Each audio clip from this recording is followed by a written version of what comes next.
Hello everybody, and we're gonna do some drawing tonight.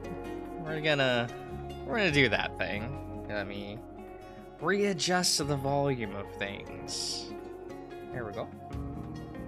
There we go. Gonna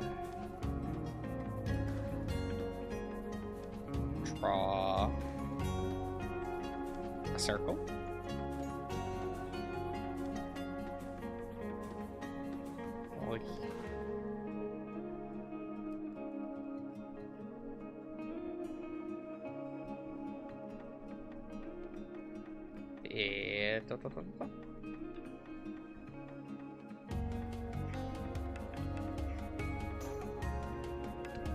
Ah, hello, Nines.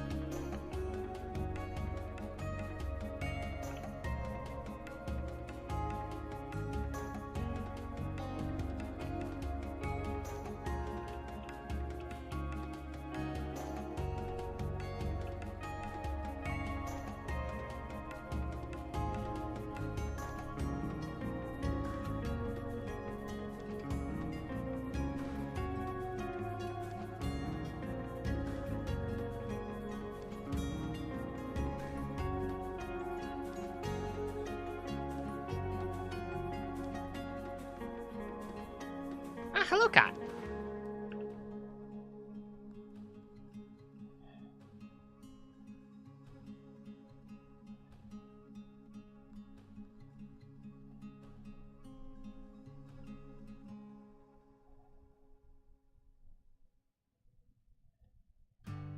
Here we go.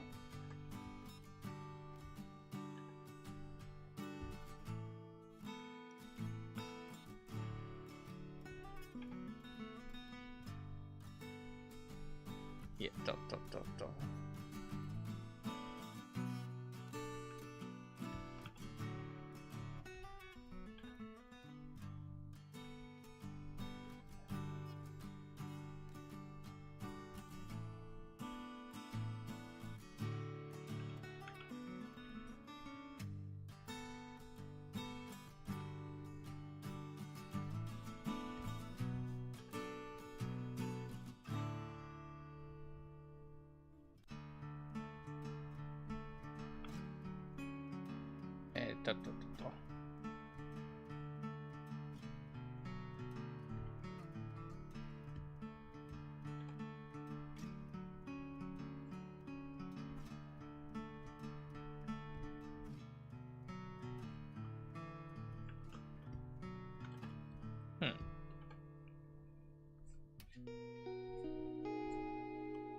Okay, that's enough warm-up, I guess. You can just leave that. Yeah, because I did a poll recently, so you know the smoke room won our poll for this week. So I'm drawing this lad, or I guess inking this lad tonight.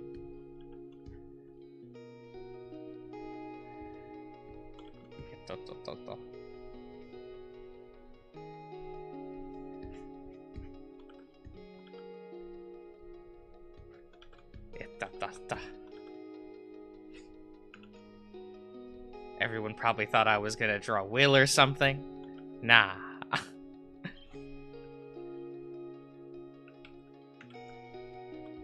Draw my favorite smoke room character.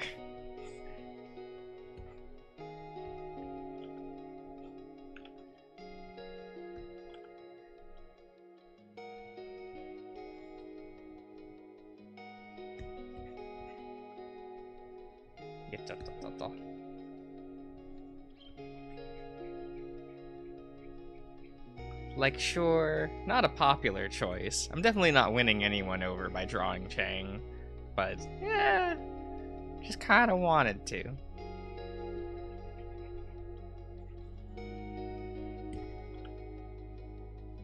I was thinking about like who I wanted to draw from the smokest room, and it was just like,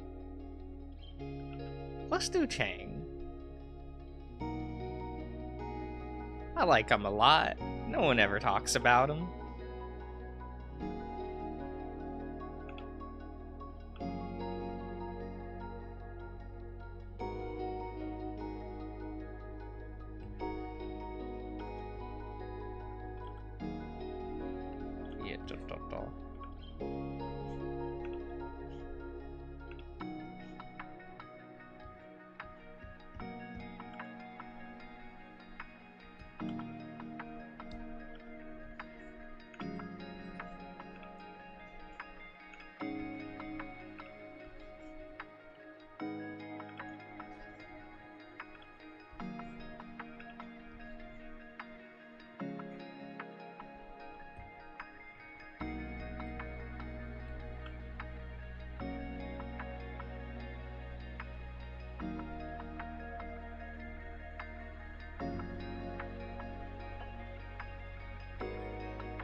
Da, da, da.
No, it's a little better.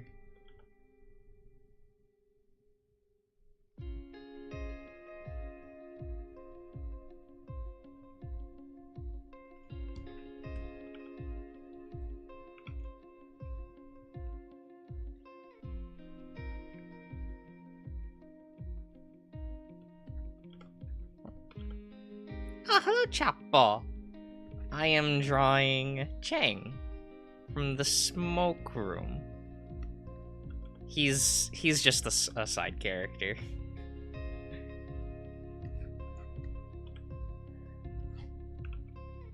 Like, he's probably my favorite character in Smoke Room. He's just kind of there. He's doing his own thing.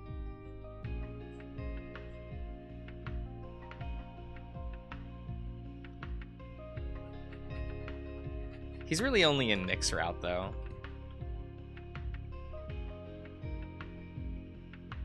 Like, he cameos in a couple other routes, but that's about it. But he's a side character in Nick's.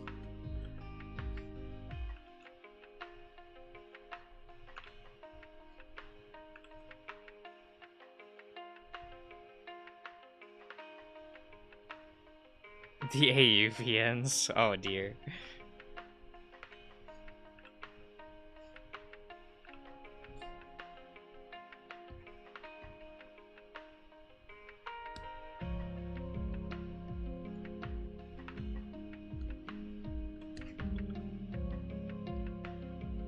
I've yet to read those.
What am I drawing?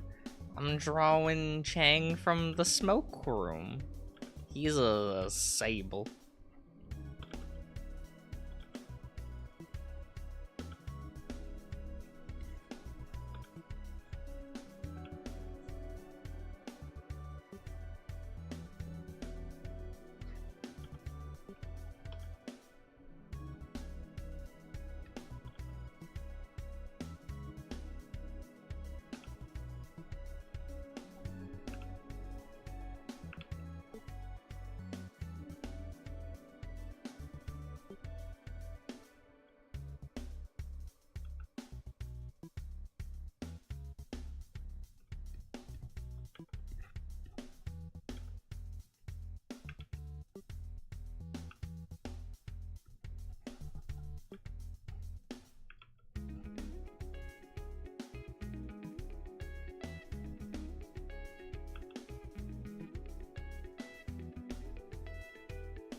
Thank you.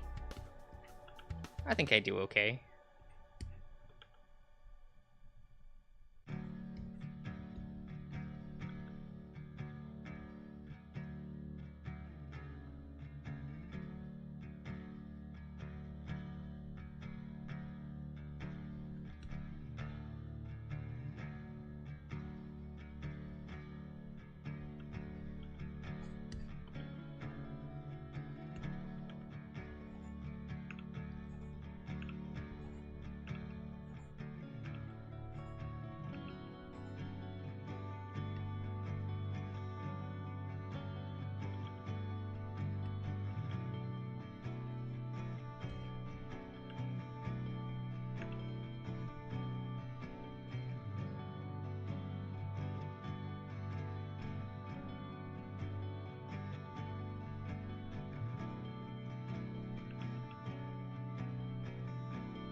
Tonight's music selection is a vibe, is it?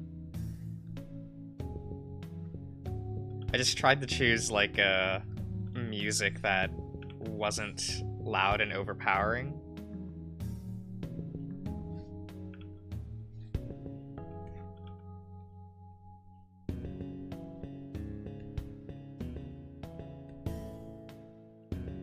Hello, honey bun.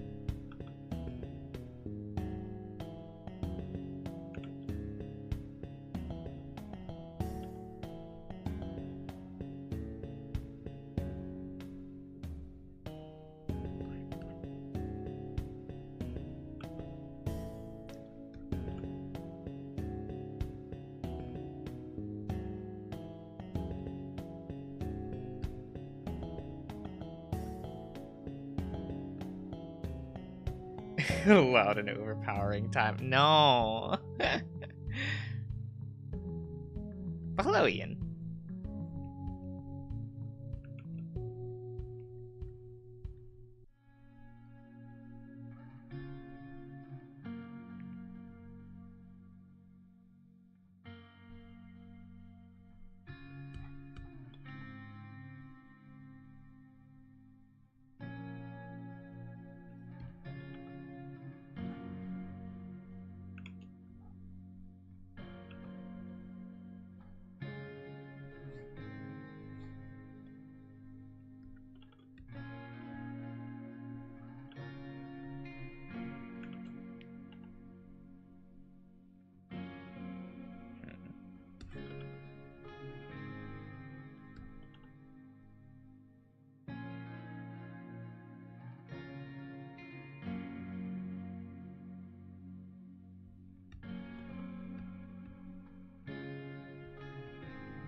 Bought yourself a carrot cake?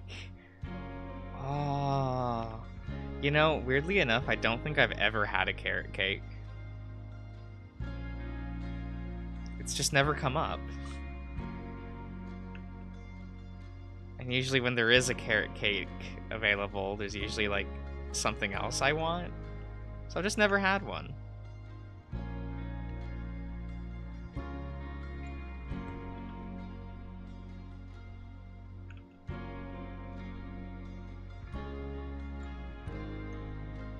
Are they the good? Is that something I should rectify? Should I go out tomorrow and buy a carrot cake?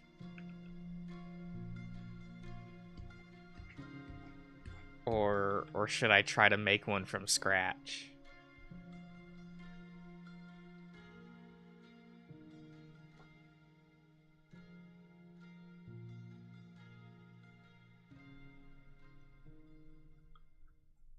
Oh, cream cheese frosting. Okay.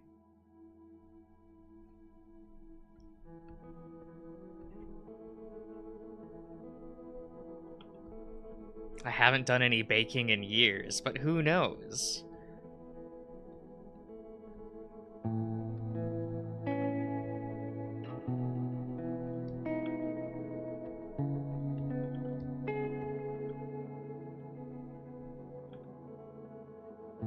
The cakes instead? Oh, pretty good, pretty good.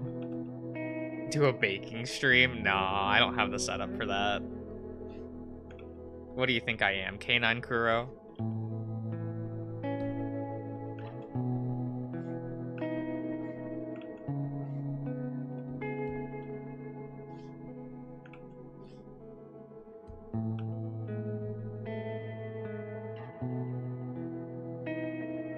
100% frosting. Oh my god.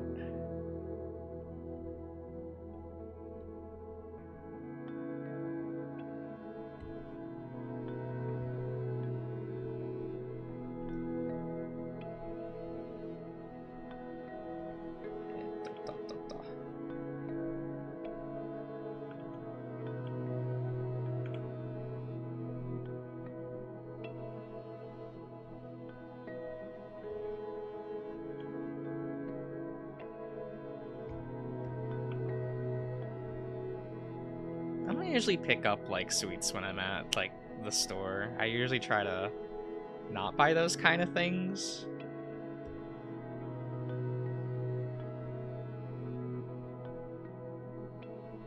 Like I used to pick them up and stuff. Like when I was in early college, I would pick up a bunch of candy and shit like on the way home.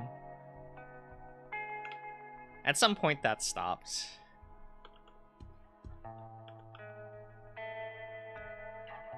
You know, weirdly enough, I think it was around the time like 24-hour supermarkets died. Because usually when I would buy like candy and stuff, it would usually be at like 3 o'clock in the morning when I'm at like a Walmart.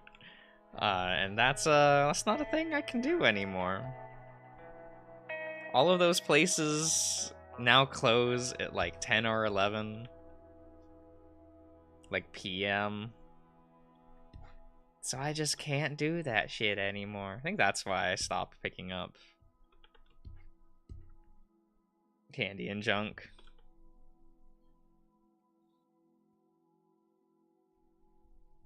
What? It's such a crime, right?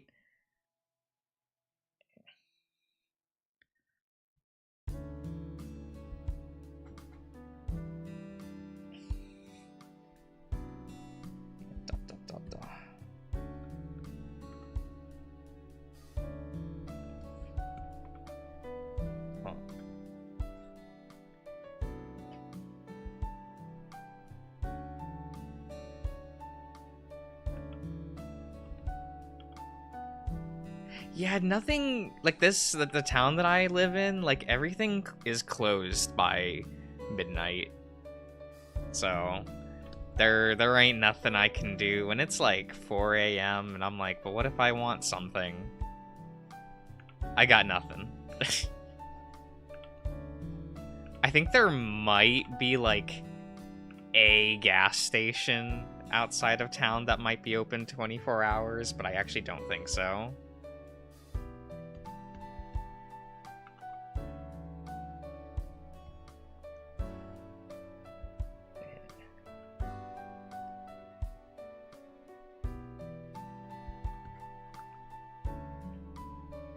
Even the like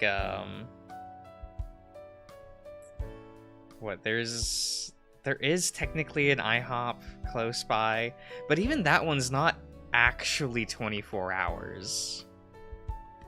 It's closed for about 4 hours, like 4 or 5 hours, because it closes at like midnight and then reopens at like 5 a.m.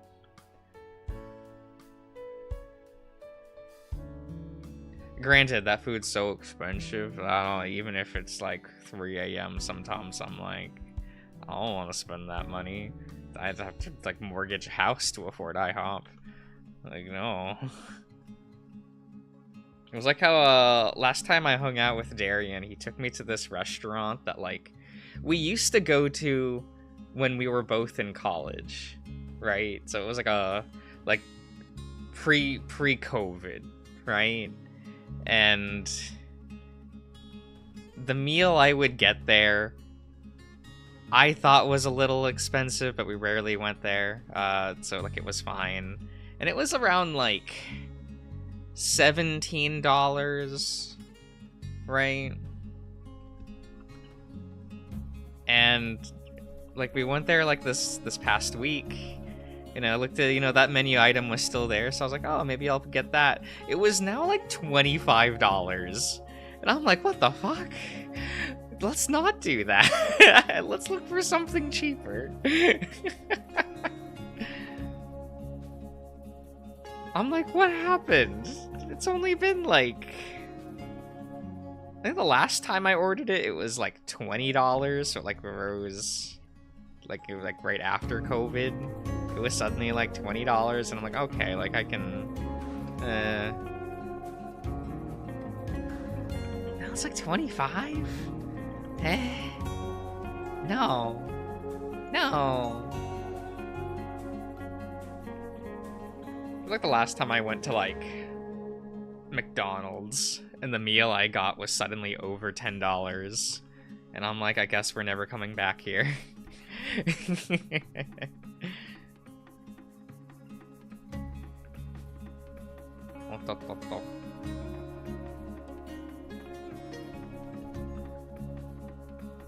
Oh.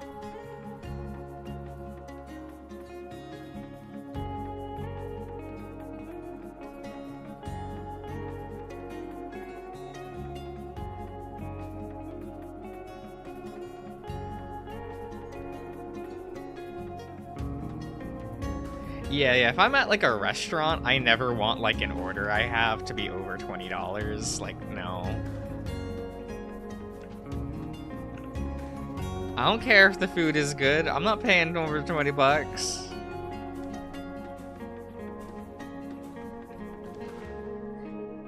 I remember being like real upset. There's a the card shop that I go to is like it's like 15 minutes away from like the college I used to go to. And there's a like local fast food chain around there. And like their whole thing used to be like really cheap meals, right? You would get like the food was kind of not great and like the portions were a little small, but it would be like $5 for a meal, right? So like some people would just get two or get and I would upgrade it by $1 to get an extra side or two, you know? And by the time what is it, around like late college, they had rose it to like $6.99 for like one of their meals, and it's like, okay, that's like fine, right? That's still good. I went there last week and it was suddenly like $8.99, and like the food's still the same. Like it's still the same proportions, it's still the same shit quality, and I'm like, wait, I'm paying now like $9 to almost $10 for this? What the fuck? It's not even good. I came here because like it was cheap and kind of bad. It's not great. I don't like this. I don't like this trend.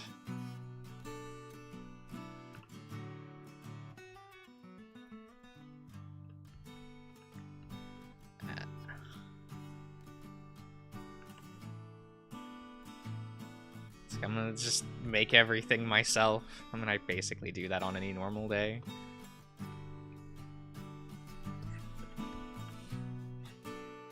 This is why I just stock up on raw ingredients and make everything myself.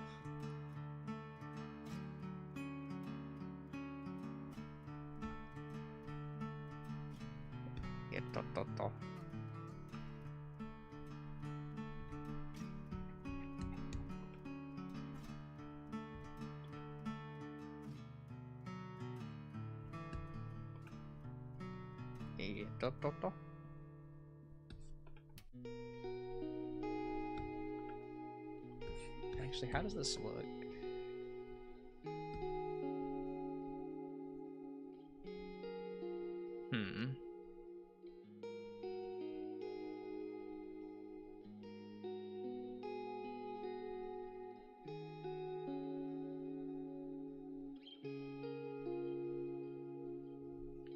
I'll fix a couple of those things later. Of cheap fast food, but what's the point of fast food if not cheap?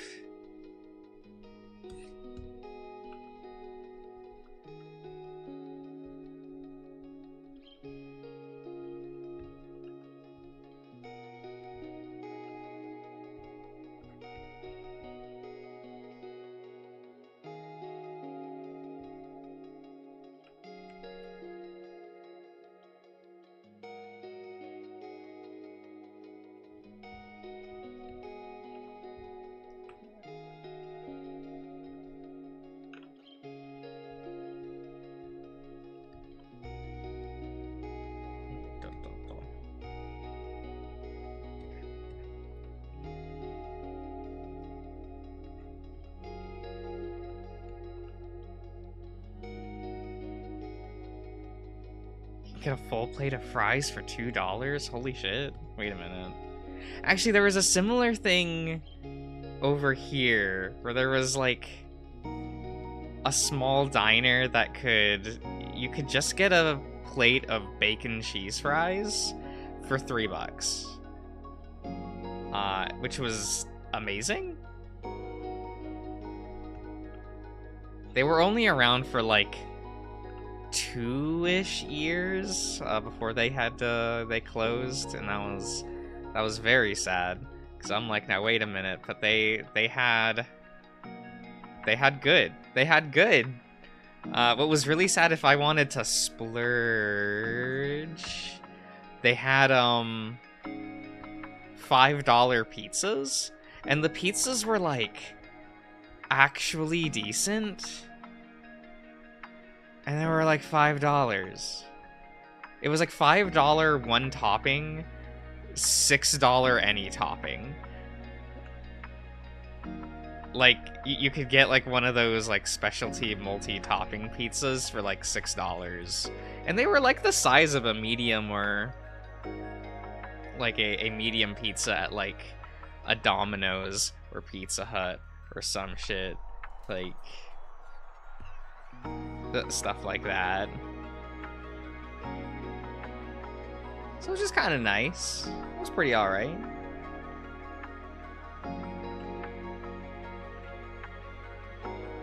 That was like, damn. Where'd all the cheap food go?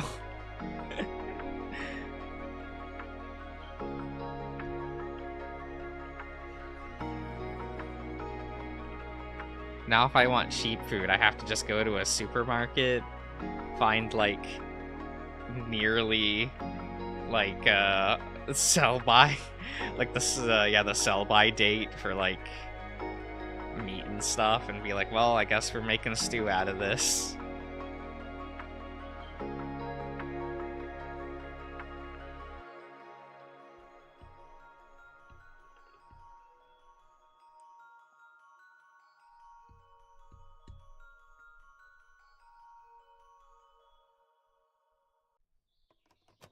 Wait, no. You're not saying, like, the Tostino, is that what that brand was called? Like, party pizzas? They are not $2 each. No. I remember the days of getting 10 for 5. Like, no. No. What is this?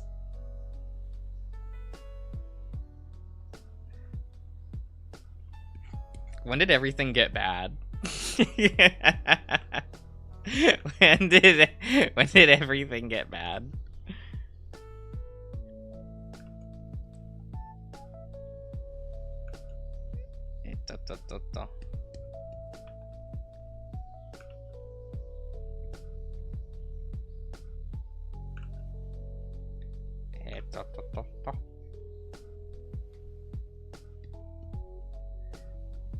It's like, no, I don't want to deal with that.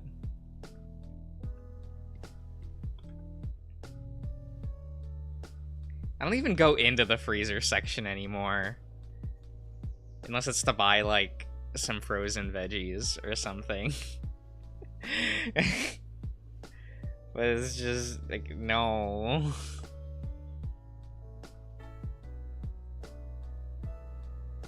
I remember when, like, frozen meals were like really cheap, because that was like their point, right? It's like, okay, here's your shitty frozen dinners, which are like all terrible, you know, but at least they're cheap, and now they're not cheap, and I'm like, what's the point?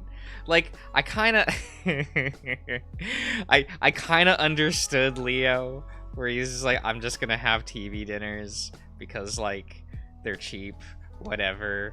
No, you don't have to worry about things. And I'm like, you know what, Leo? I understand that.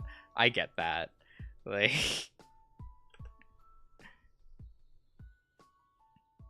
a hidden frozen clearance section. Oh yeah, no, when I buy frozen dinners and things, I'm getting like the clearance like 2 days before the sell by date.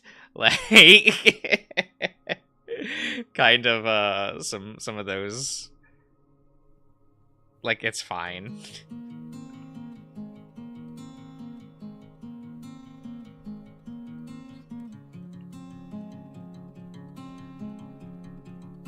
Like when they have like an actual deal where it's like, I don't think that they don't really have like 10 for 10s anymore. It's now usually like 5 for 10 or some shit, and I'm like, damn it.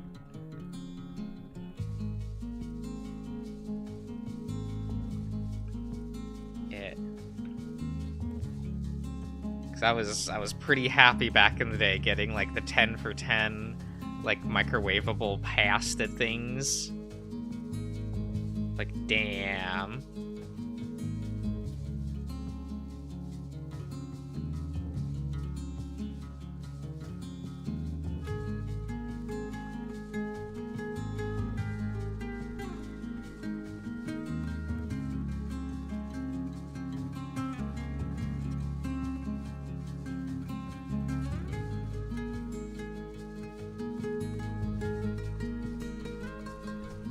Yeah, pretty much I only look in like those discounted sections when I'm out grocery shopping. It is what it is.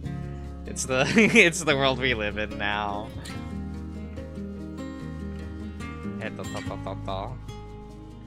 Cause sometimes I look at the actual like the MSRP on those and I'm like, what do you expect from me? I'm in a wall world.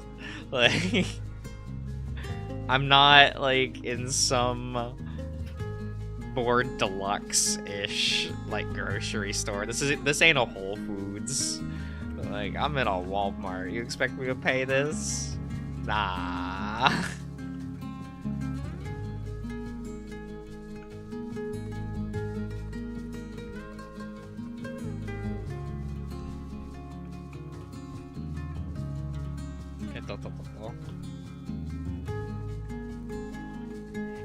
It's always weird to me when, like, you know, sometimes I go to, like, an Asian grocery store, right? And, sometimes the meats there have good discounts, and I'm like, why is this sometimes cheaper than Wall World? Why is it like this?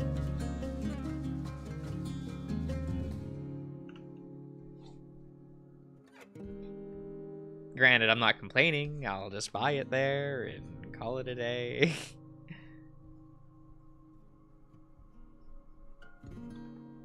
So we don't have to think about things too much.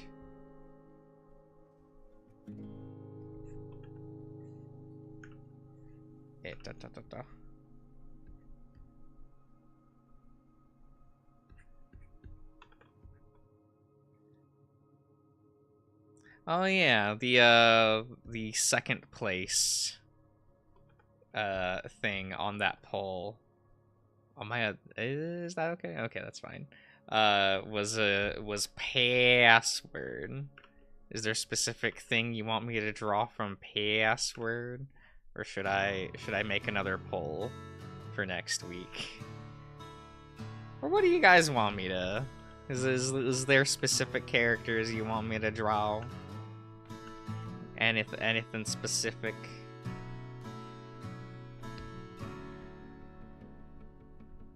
I want to try to at least do one drawing stream a week.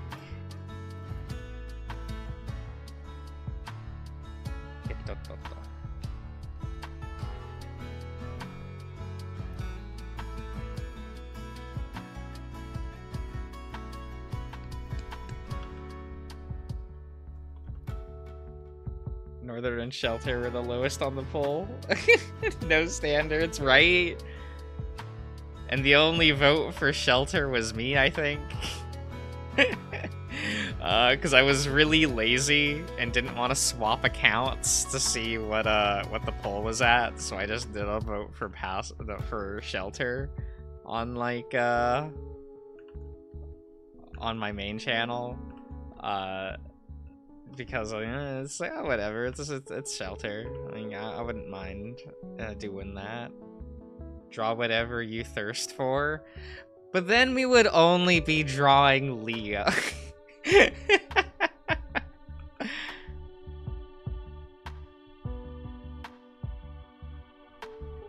Yours was for Northern Lights? That's so fair. Was the new build for Northern Lights good?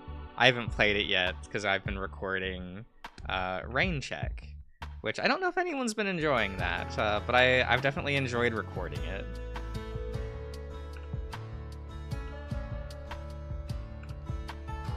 I think it's funny that, like, you play as a himbo in that one.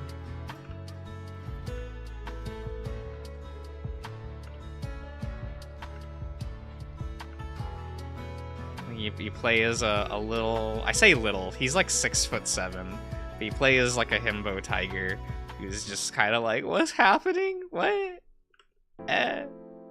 Big wolfer?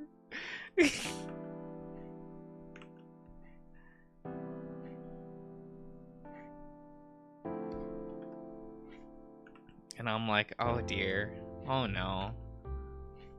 So someone needs to hold this man's hand, like, guide him around. he cannot be left unattended. Haven't seen that one yet? Ah, yes. Josh rigging the votes confirmed. Usually when I throw in a vote, it's usually like whatever. like what I did then, where I'm just like, this one probably has like amount of votes, or if I vote for it, it will be inconsequential, just so I can see the vote on my other account. Because switching accounts on a phone is annoying.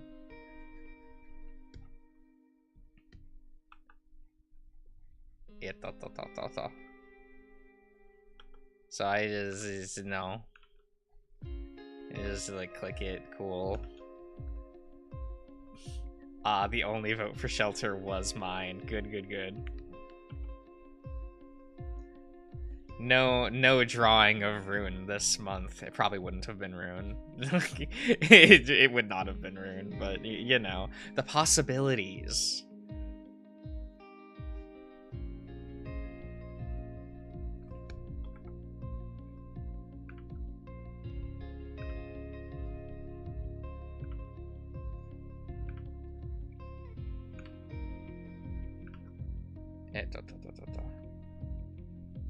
You gotta keep it open, right? I one day might draw Carl.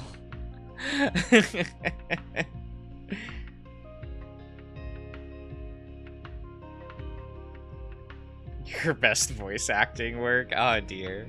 Oh no.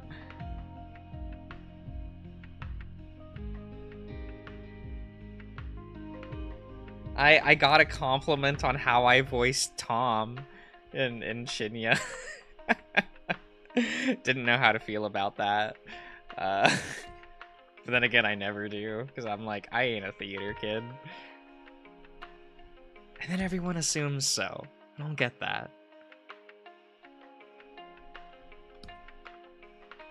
Hit.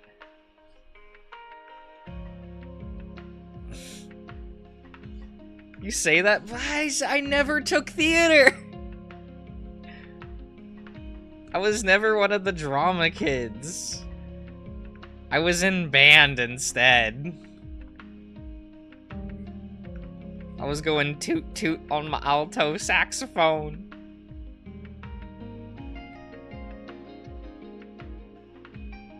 You are fluent in their media? Am I? I feel like Darian's more fluent in that, because he likes stage productions and shit.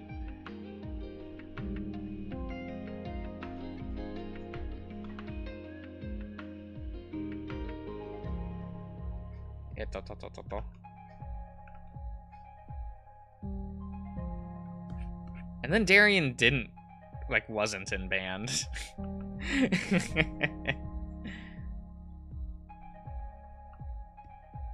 Look, see, the expectations are flipped between us. It's fine.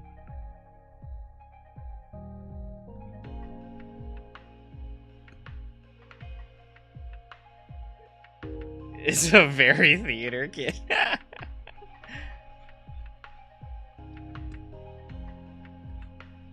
I remember when I had to like open up his laptop for something. He was like, "Oh, get like X file. It's in that folder, right?" And like in that folder was like the soundtrack for Hamilton, and I'm like, "Why the fuck is Hamilton here?" And he's like, you know." He just didn't have a real answer. And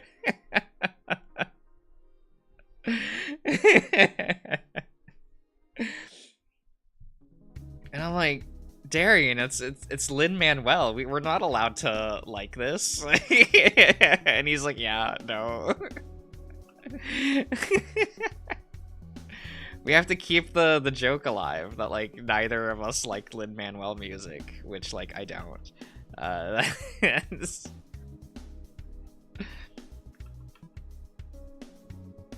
Or at least I don't. I've never watched any of his stage productions. I don't know, man. But I haven't really liked any of his scores and things for, like, what is it? Like for his movies, because he does a lot of like Disney soundtracks these days, and they're always mid as fuck. Because he did like the soundtrack for what's that movie that I hate? Moana. He did Moana, and he also did Encanto, and I'm just stop it.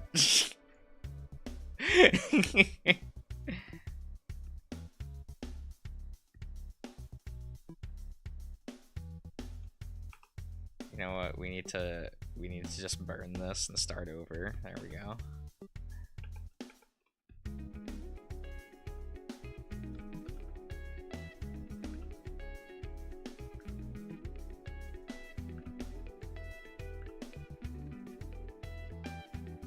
We can work with that. You have no idea what Hamilton is about or who Lin-Manuel is. Very good.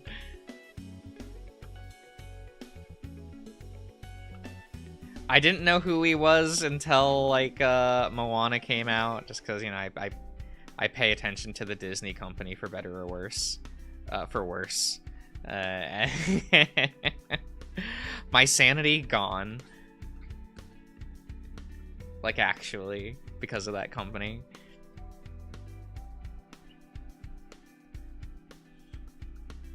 It's like, will they ever produce a good movie? No. Okay, good. Very good. Very good. Also, should Darian and I go and watch Borderlands next week? He, like, asks me about that.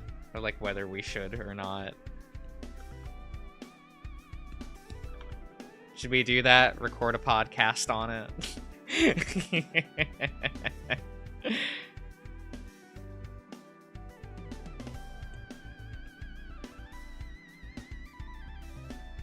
The Lion King made an impression. Yeah, but that was like... I almost said 20 years ago. That was like 30 years ago. Like, that was when Disney was a company to pay attention to, because they were doing, like, innovative stuff. And nowadays, they're making shit like Wish.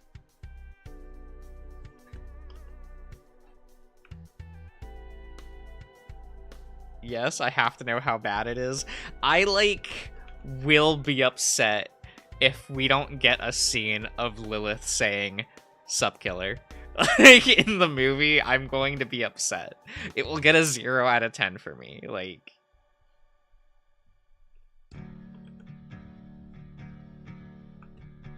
That has to be in the movie, right?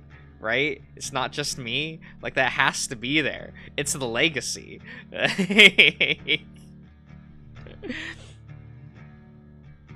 Oh my god.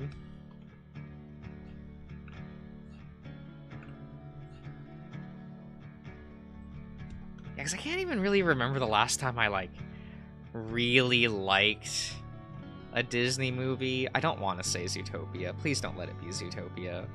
I'm not even, like... I do like that movie, but, like, not for the reasons that the Disney company wants me to like that movie.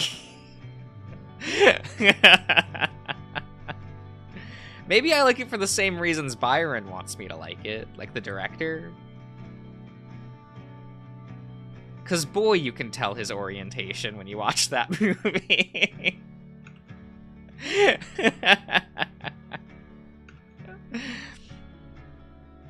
There are just certain scenes where it's just like, a gay man directed this.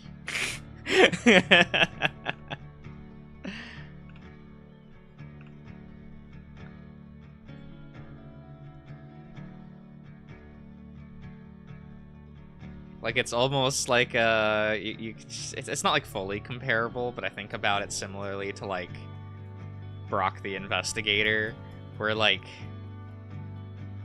there are just some sus lines of dialogue where you're like, okay, but this could only be by there is no hetero explanation for the direction in this scene. You know, shit like that.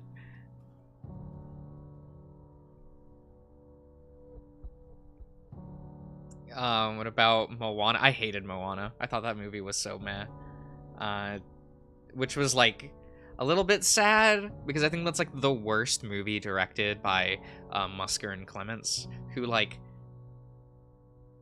I want to like them as directors, because, like, in theory I like them, and yeah, because, like, they directed The Great Mouse Detective, they directed, like, Hercules. No, they didn't. Was that them? I think that was them. And, like, did they do Treasure Planet? That movie's kind of bad. And I think they definitely did. What's that movie? What's that movie that I dislike and everyone thinks I'm terrible for it? Princess and the Frog. They did that movie. Which, like, it's a movie I don't like and I think is bad, but I like their directing work on it. So, like, Moana was, like, the lowest point in their career, I think, which is not great.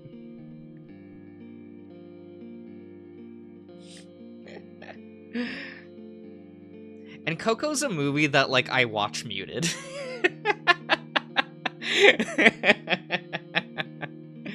Cause, like, art design wise, and even, like, the boarding done in that movie, kind of good.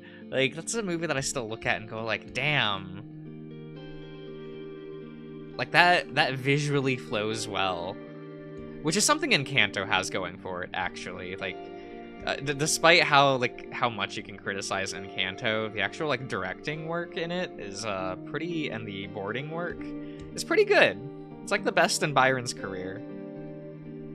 Because that was something I've always thought was, like, one of his weaker points in his earlier movies, like Bolt and Tangled. Now, if only one of his movies can have a good script.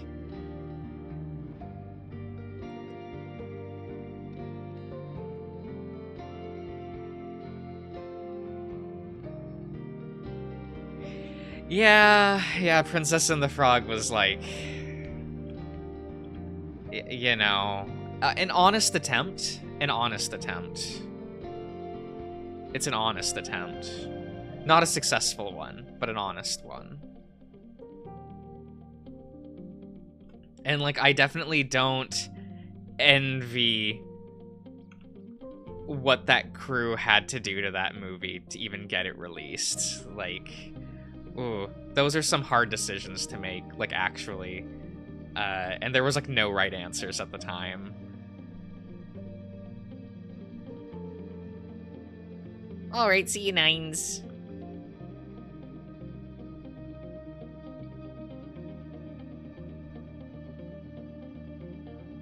Encanto's, like, fine. It's fine. I find it hard to call that movie bad.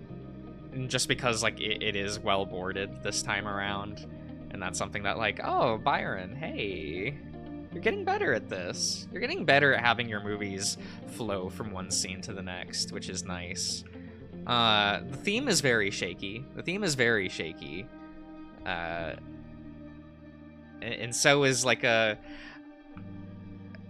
What I've heard is that the cultural elements are very mixed with people. I've met some people that said that they loved the inclusion of it. I've met some people that say they fucking hate it. So, like, that's up in the air, right? And I'm not going to comment on that. You know, I'm not represented there, as that's up to that community to decide.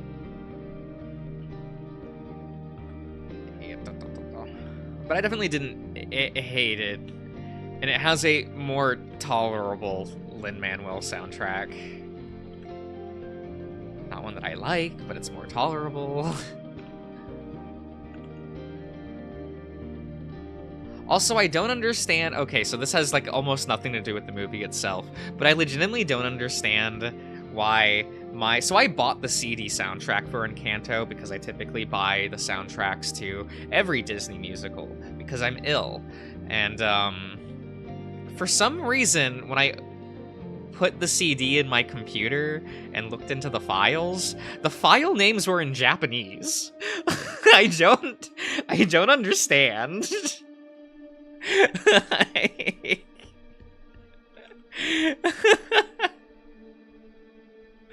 I don't know. I don't understand.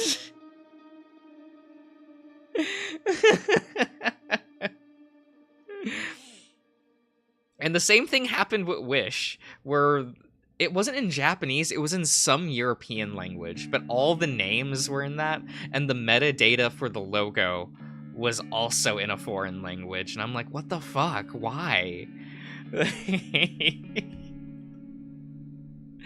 I don't understand how Disney is packaging these CDs for this to happen, but it be that way.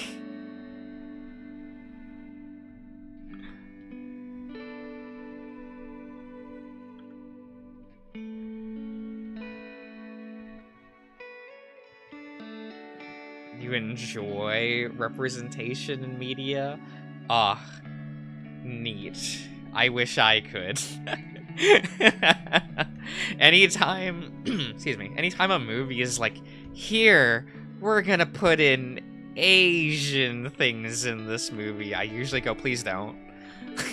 Like, I have such a visceral... How about you don't?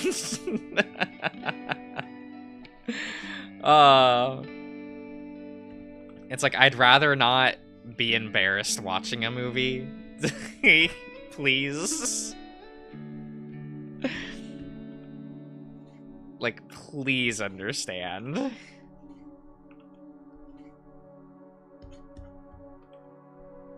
I get that I'm in the minority in that, in which I'm a person that typically doesn't like to deal with it. You know, usually because it's bad, right? You know, I've watched Big Hero 6. That's a movie that I hate for reasons. I've watched Elemental. That's a not good movie.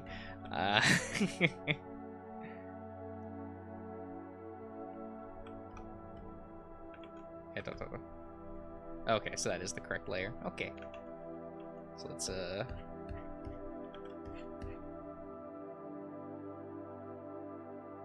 falling into stereotypes? Oh, it totally does. Like, there's never any real nuance or anything.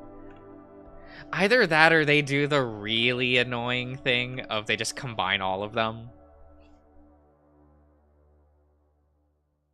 Or they'll just kind of be like, just like throw a cultural mix in there. You know? Like Raya.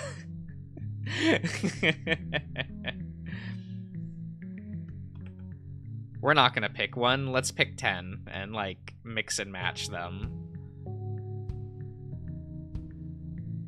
And like I've heard some people like that about Raya and the Last Dragon. Other people didn't.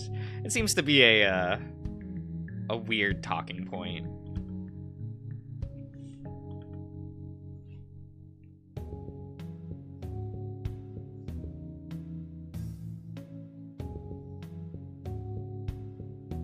all of China along with other Asian yeah.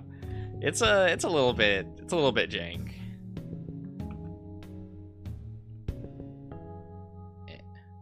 Just a little bit.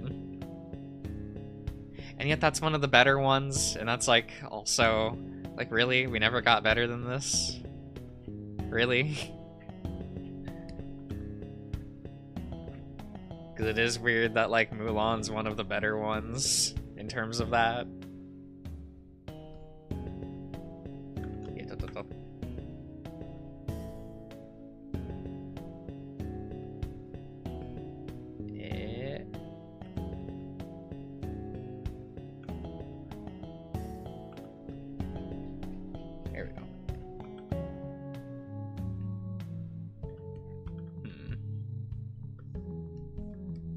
I don't even know what they currently have on the slates and things. They can get a YouTuber canceled. Yeah. Yeah, they put out one of their Nebula videos on YouTube like a month or two ago. That was really weird.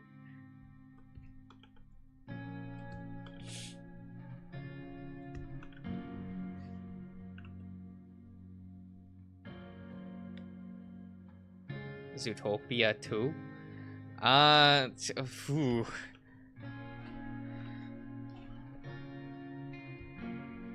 I don't know if I want a Zootopia 2. No, I don't want a Zootopia 2. Because I didn't really want the first Zootopia. like, either.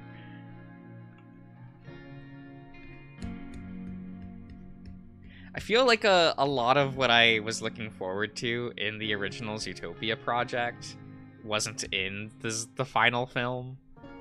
Where I'm like, oh, you know, they really did make this movie toothless by the end. That's unfortunate.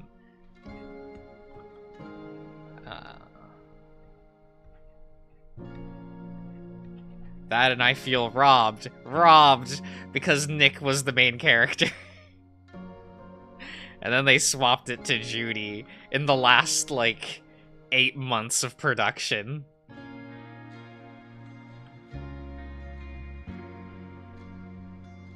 And I'm like, God damn it. Nick is, like, the only fox I like.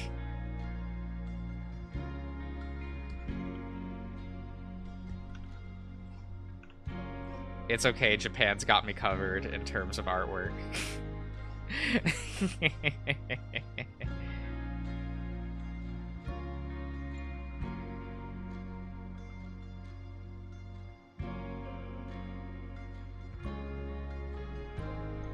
To shift the zeitgeist. Yeah.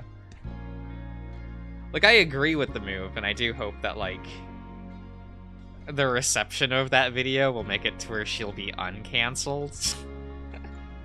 Because I think a lot of people realize that was like one of the dumbest cancellations on a person. At least on Twitter. It was called Twitter back then, I can say that.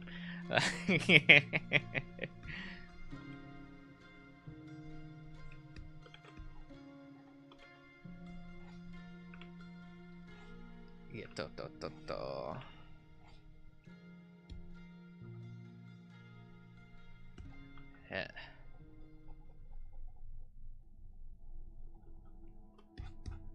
Because it's weird. I feel like, you know, I'm not a music person, right?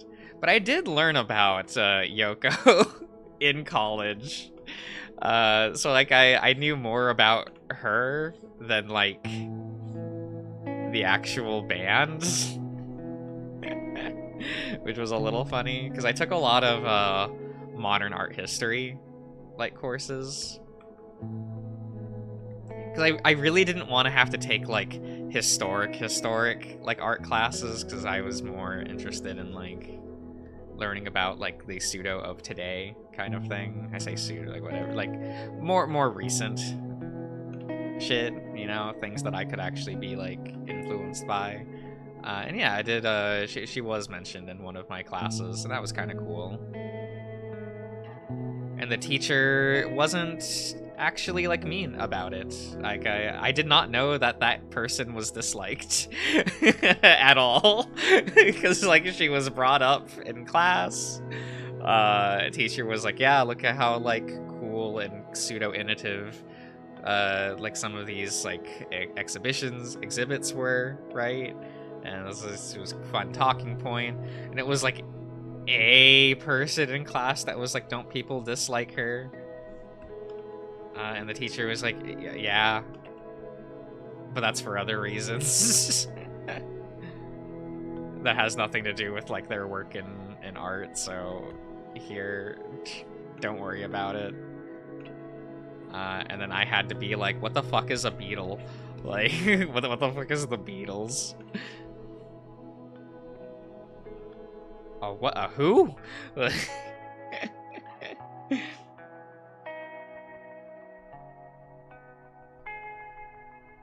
Ringo Starr? That person that was on an episode of the Powerpuff Girls?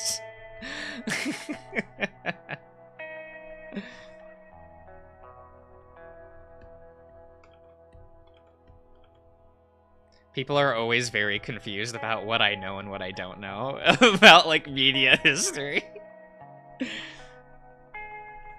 Some people are always just like, what do you mean you don't know who X is, Josh? And other times I'm like, what the? What lore are you talking about? There was like this, like, let's be funny about it and call Yoko a, like, pretentious artsy farts person. Yeah, let's say that. I can say that. I went to college for art.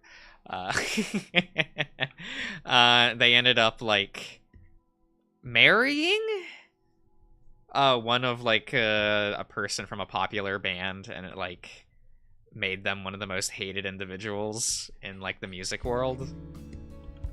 There we go. That's the lore. Something like that.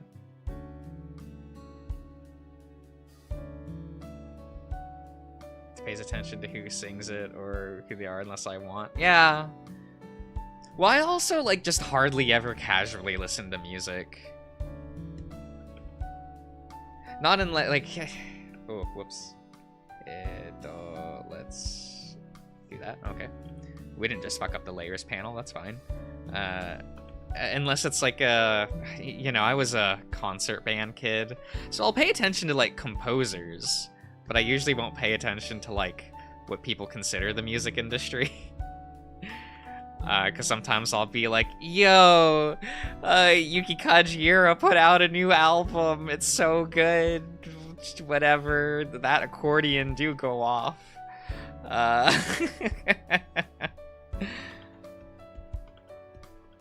Or, oh my god, look, there's a Yoko Kanno, like, best of album that came out this year, 10 out of 10. Look, Moon is in it. Everyone likes the song Moon that she did for, like, that one anime that no one knows. But, like, we know the song. Yeah, I'm that person.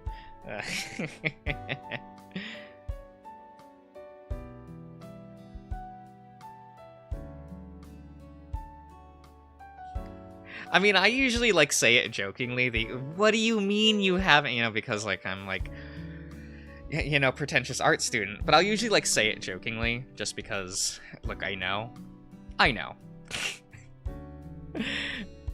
I'm a little more with it and knowing that, like, and people aren't going to know what X media is. And, like, you shouldn't have to.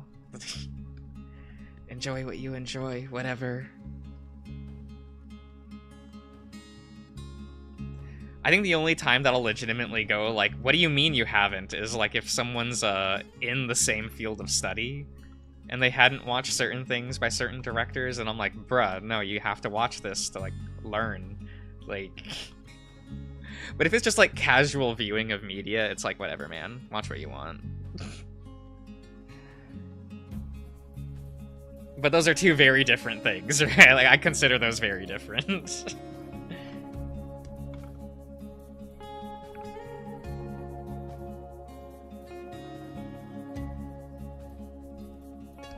Because I remember having, like, a classmate who was, like, they had never watched like Satoshi Kon's work, and I'm like, bruh, like he's one of the most influential like directors to have ever lived.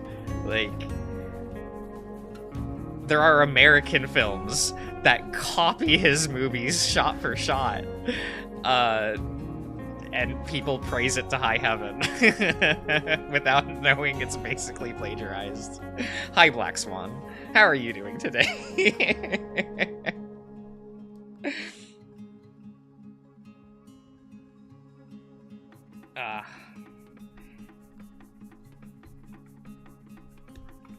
I say that without having watched the movie Black Swan. All I know about it is like one of the a prime example of like somebody watched Perfect Blue by Satoshi Kon and was like, I want to do that.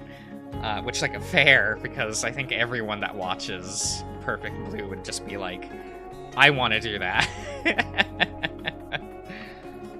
Teach me how to draw? I feel like it's so difficult to, like, actually teach someone how to draw. Because, like, I've taken college courses on drawing. I've done, like, most levels of drawing classes, and I can tell you I learned more in self-study than I ever did in those classes. Or at the very least, in the most I learned in drawing courses, right, was how to self-study. Like, that's kind of the purpose of, like, drawing classes in college, is to, like, teach people how to teach themselves how to draw. And that's going to be, like, a little bit different for every person. And I don't, I'm a bad person to learn from, so, like, the best advice I can give is just to learn how to draw, which isn't, like, the best thing. But it is what it is. Have I watched The Owl House? I watched seasons 1 and 2, but I never watched season 3.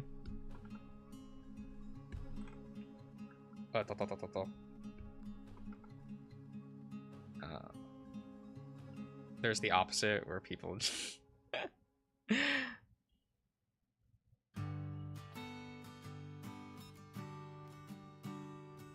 yeah. That's true, Chopamon. I'm typically, like, in the middle, where it's, like, if we're in a casual discussion on, like, media, I'm, like, a... whatever. Like, you don't need to know anything. Like, whatever. If someone's trying to challenge me on, like, media, then I will expect them to have, like, proper knowledge on the subject. But again, those are two very different spaces, right?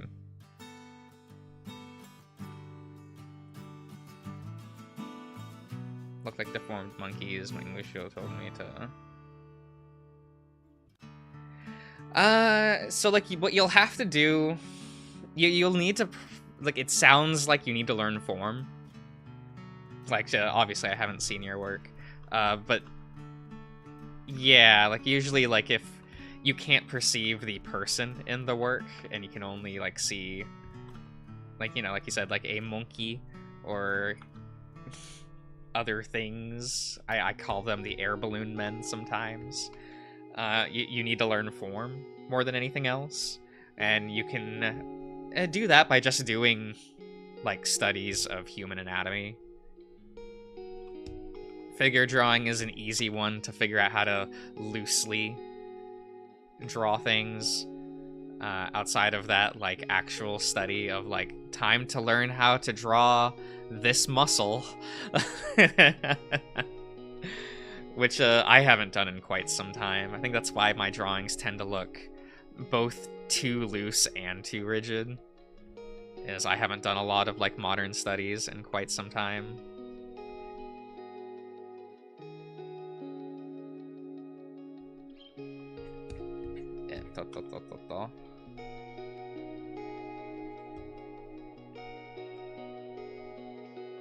Season 3 was the best.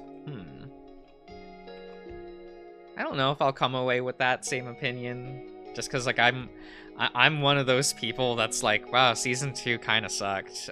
Season 1 was neat though, and people are rather upset at me about that opinion.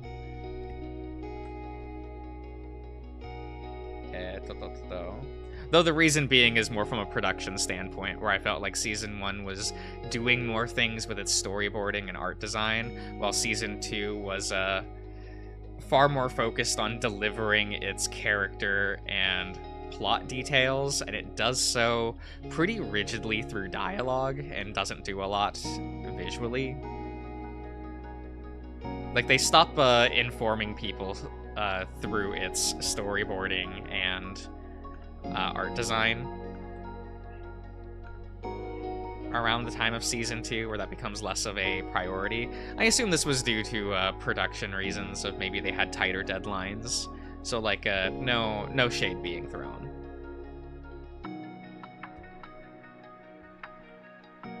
But that was definitely the reason why I stopped watching. Because I felt like I wasn't getting anything out of its production anymore. Again, the show wasn't, like, not enjoyable. It's just, I'm really weird, and it's, I want to be learning while watching a show. And so if I'm not getting that aspect out of a show anymore, I typically will stop watching.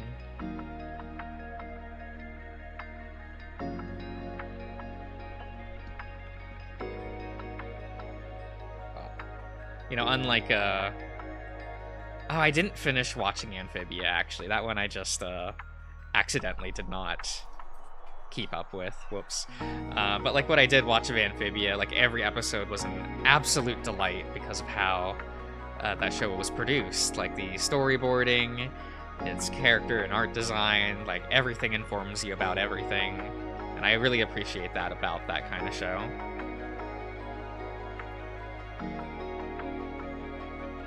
But Lumity? Yeah, sorry for that reaction. Like, I get it, and I think they're, like, a cute couple and are important for the modern generation. And, like, even that episode, really cool. Appreciate James Baxter. You know, he did one cut of animation for that episode, where they got for the... what is it? The not prom episode, right? You know the cut of animation, probably, maybe not. But you can always tell when it's him. You can always tell, like, anytime James animates anything, it's just like, oh, look, it's James Baxter. What are you doing here on this show of all places? And that was kind of like one of the last episodes I really liked visually.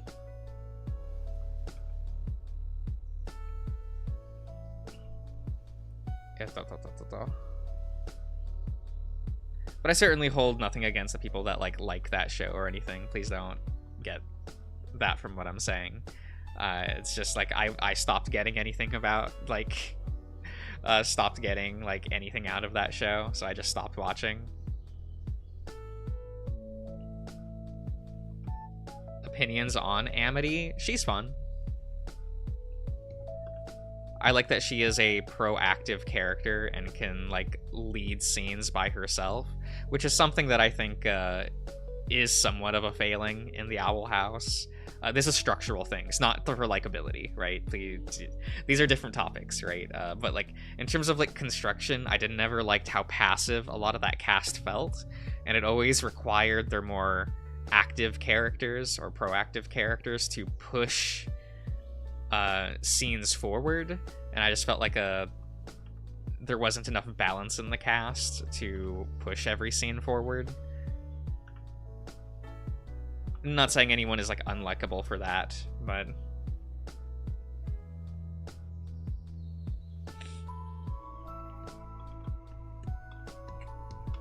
while say for lack of a better term, like the sister show, which was airing at the same time, Amphibia, you have a cast of... Reconnected? We good? Okay. Like I was saying, like with Amphibia, you have your 4 main characters, and each of them are proactive, dynamic, and can lead both scenes and episodes on their own. And that just helps like that show feel more fun to watch moment to moment.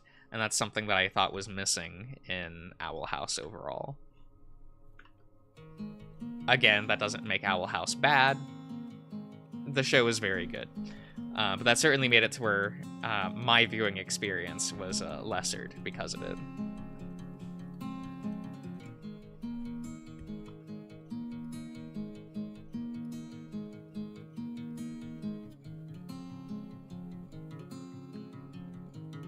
Roller, they just don't wanna... They just not interested in using the chat. No harm done. Like, I get it. Some people are just here to sit back and relax, you know? Listen to some fun vibes, like with the music I have playing. And, you know, watch me ink a drawing.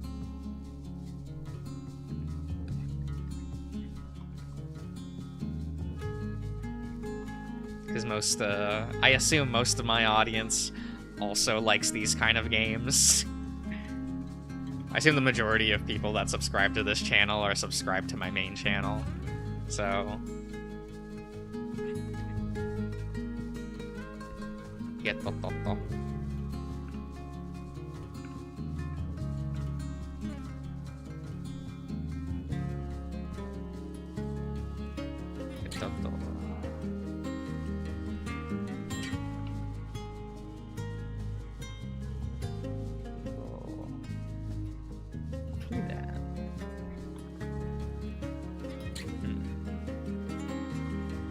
It does kind of suck that we don't really have a lot of, like,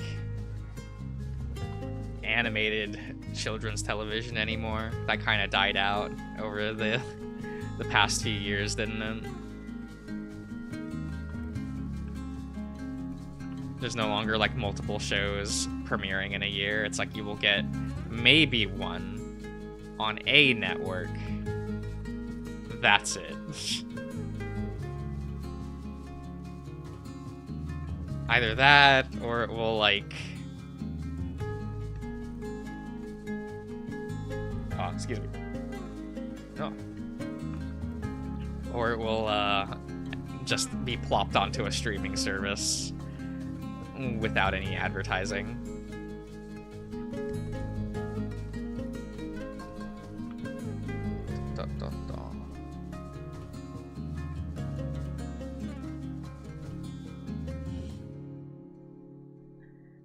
Man, like your drawing of David. Yeah, I actually didn't do that one live. I just kind of did that one. I think I did that one on my Discord. But yeah, I thought it was cute because I like DeWitt. He's DeWitt, sorry, David, because he's cute. One day, Discord exclusive content.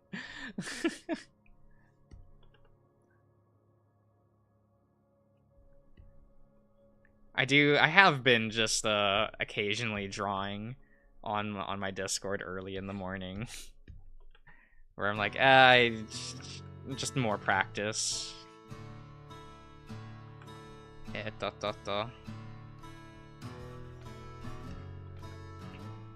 Because there was a while where, like, I would only draw on stream, and I was just, that led to me, like, just not drawing much. So I'm like, I should probably find other, excuses. Sign up for Josh's Discord on Patreon. That's true, that's true. It's my, that's the incentive for becoming a patron, is you get access to the Discord. Granted, it's an 18+ Discord, so please keep that in mind. Which, like, part of the reason why it's Patreon lock is hopefully, like, Hopefully I won't get underage people, like, joining it.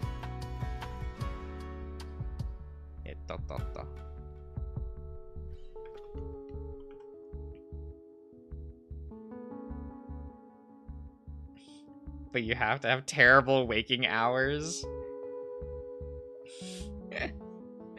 Yeah, I'm usually on there, like, when I am drawing on there, it's at, like, the worst hours, but, yeah, you know. Sometimes people will wake up and be like, oh, Josh, it's like 7 a.m., what are you doing? And I'm like, I am drawing a gator.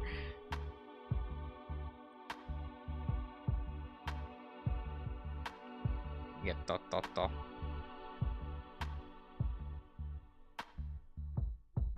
So just kind of be that way. I also do most of my, like, it's usually when I'm getting ready for work, taking the dogs out. But dogs need attention, I understand.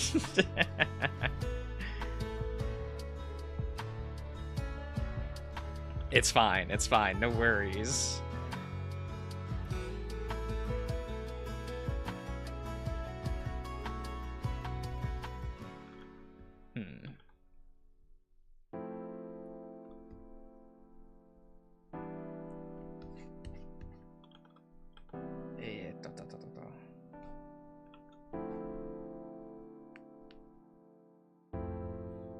And sometimes I'll do, like, small requests on there early in the morning. Some people will be like, Josh, maybe draw this, and, like, if I'm feeling charitable that morning, maybe I'll sometimes do it.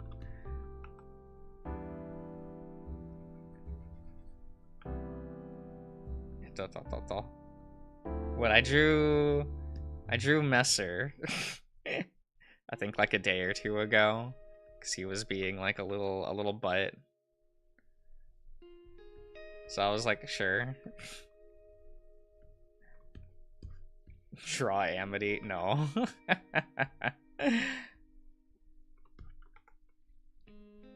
Nah, I have a strict rule of only drawing. I guess it's not a strict rule. But I will typically only draw characters from the visual novels I play on my other channel.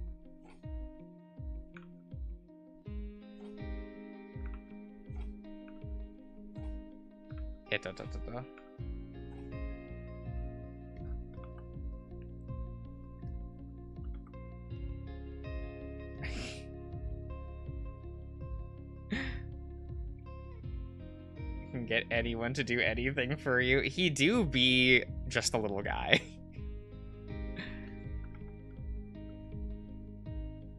He can just whine enough. You know, that's Messer's superpower, right?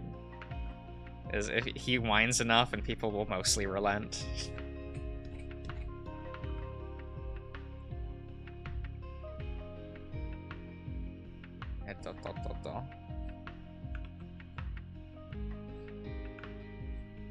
And sometimes I'll like work on like other art projects early in the morning, like if people are interested in looking at that.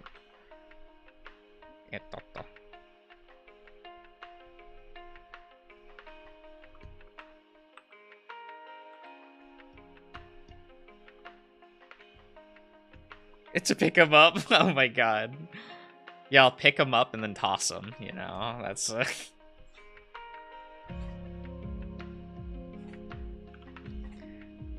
You know what he has? He kind of has, like... He really does just have, like, the little guy energy. It's weird. When he's, like, what, 6 foot something? Because he's, like, not a little guy. He wants to be a little guy, though.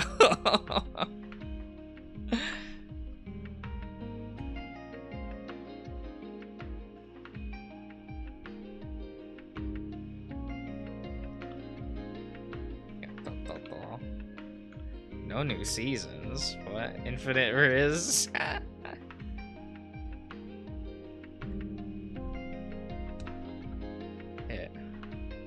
Look. As a person that was an art student, I learned very early on, you have infinite things to watch. You just have to be willing to go and watch it.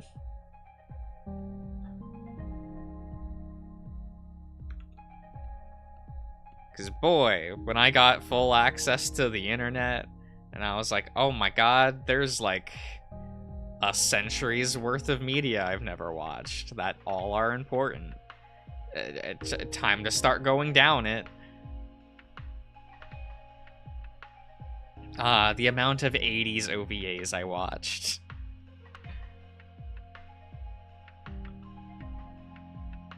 Most of them weren't good. But at the same time, they were all very cool. 'Twas the style at the time. Investor's just something else. Very good.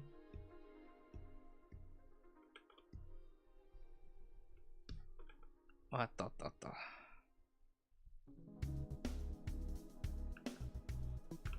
Yeah,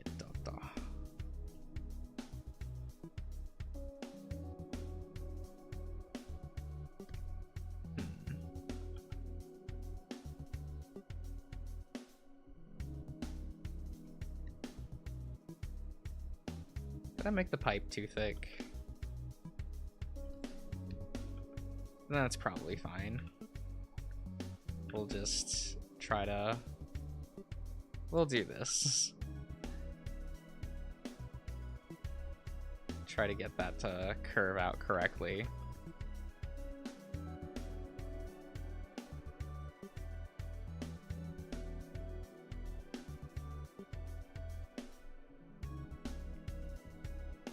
There we go. I still feel like I made Chang way too tall, but that's fine.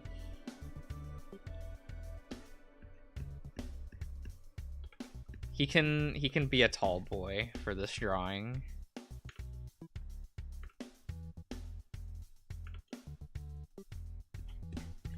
Hardly anyone draws this lad, so you know, I get to set the parameters.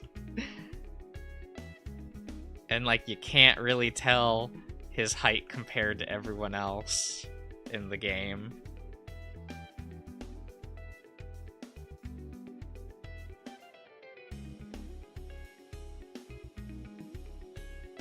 The grotesque violence. The appeal of Akira is its production. And at least from a more cultural thing, like the story in that is really cool and says a lot, and it's not in the movie.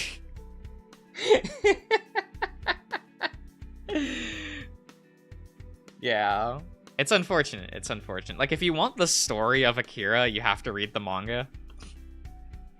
Because the movie was basically just there to be like, we will animate the hype shit from the manga because we know you all have actually read the manga, you know, from the because culturally that's what happened, right? Is like, people would read the manga because it was available in Japan and then watch the movie to see that stuff in animation, right? Like, that's the point.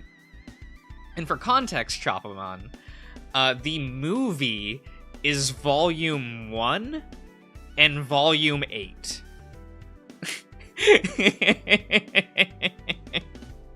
Those are the two volumes of Akira that were actually adapted for the movie. Is you get the very first volume and the very last volume. Everything else in the middle was cut. Because the movie is made in mind thinking you've already read the manga. We're gonna ignore the fact that the manga wasn't finished before the movie came out, but that's besides the point. That's besides the point. It was already coming out, so it was fine. Like, you can say that the movie spoils the ending, but like, whatever. It's fine. But it's one of those things where, like, Japan constantly will make movies and TV shows thinking that you've already consumed the thing already. So it's like, we're not going to explain shit. You already know this. And thus foreign audiences are like, eh.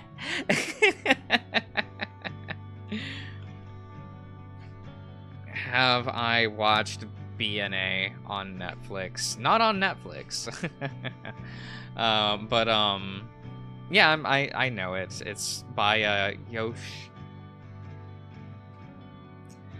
Which Yoshinari brother was it? I can never remember off the top of my head. Is it Yoshinari?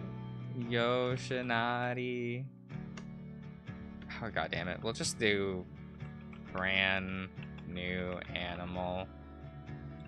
Was it Yo or Ko? Of course it doesn't just tell me who the director was, because fuck you. It was Yo Yoshinari, okay. I'm not a big fan of Yo Yoshinari, so I kind of thought the show was really meh. I always feel bad because, like, Yo Yoshinari is a very clearly very skilled person, and I've just never liked anything he's produced. Always love it from, like, a production angle, but I've never loved anything he's ever directed. And even then, I feel really bad for him, because it is really unfortunate that his older brother, Ko Yoshinari, is so much more skilled than him. It is, like, he talks about it in interviews where his older brother, Ko Yoshinari, will be remembered far more fondly than Yo Yoshinari, despite the fact that Ko Yoshinari has never directed anything. He was only ever a key animator, but will be remembered more than his younger brother, Yo Yoshinari, despite the fact that Yo has directed a lot of fan favorite shows. You know, he's done, most people will remember him more for, what's that anime? Little Witch Academia. Like, that was him. I'm speaking foreign to me. You know, art student. We kind of have to know these things.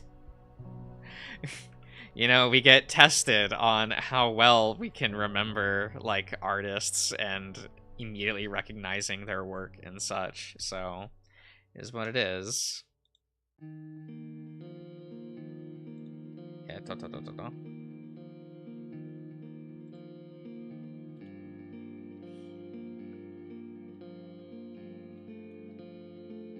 because boy, are those tests fun. Where you'll get shown a painting, and you have to figure out what year that painting was made, who the artist is, and the name of the painting. Those are fun. Those are fun tests. They're not. But that's stuff that you have to do in college if you choose to go for art.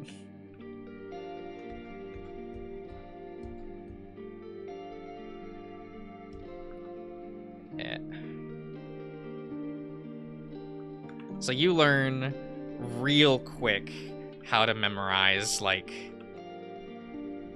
how art will look and what you're looking at, essentially, very fast, or you will fail, right?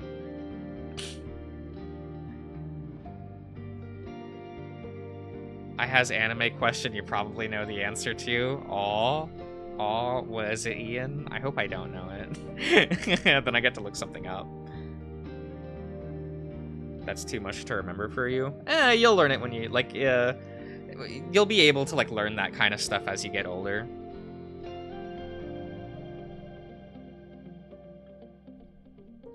Like, when I was in high school, I was like, how am I ever going to be able to know that stuff? And then in college, I was just able to do it.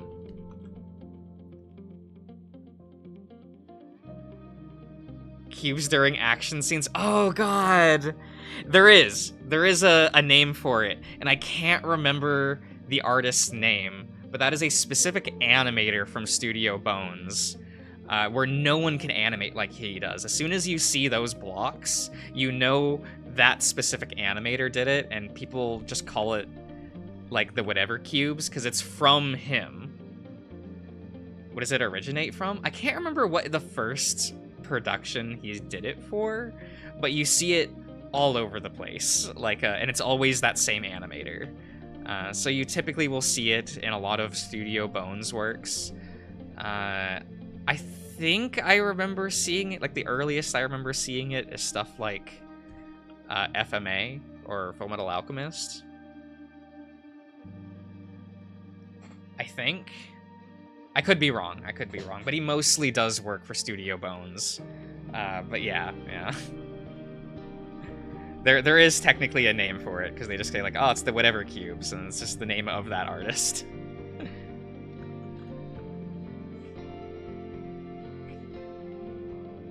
Usually when I have to, like, talk about it, I just go like, you know, the cube animator. And people will usually know who I'm talking about. The Yotopon cube, that's what it was. Yeah.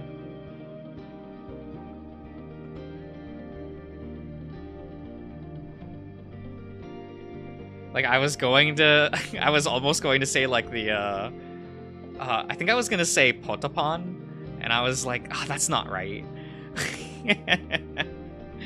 But it was something like that, yeah, Yotopon.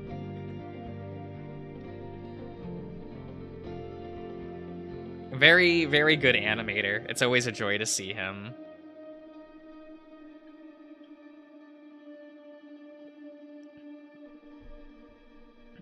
Potapon, I like that game. That game's so cool. Oh my god.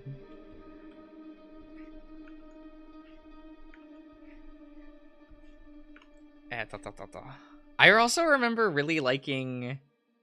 I feel like these games were like somewhat connected in their advertising, but I remember really liking Loco Roco.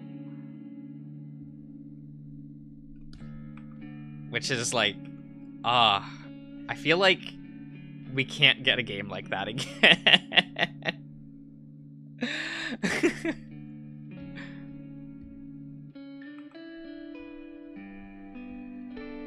Cause like, what a vibe Loco Roco was. Just, I remember just sitting there, like, playing that.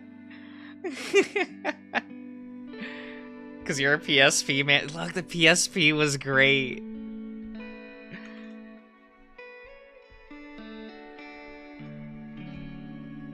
They were such vibes. Have I heard of Punk Tactics? Do I remember that? Let me Google that real quick.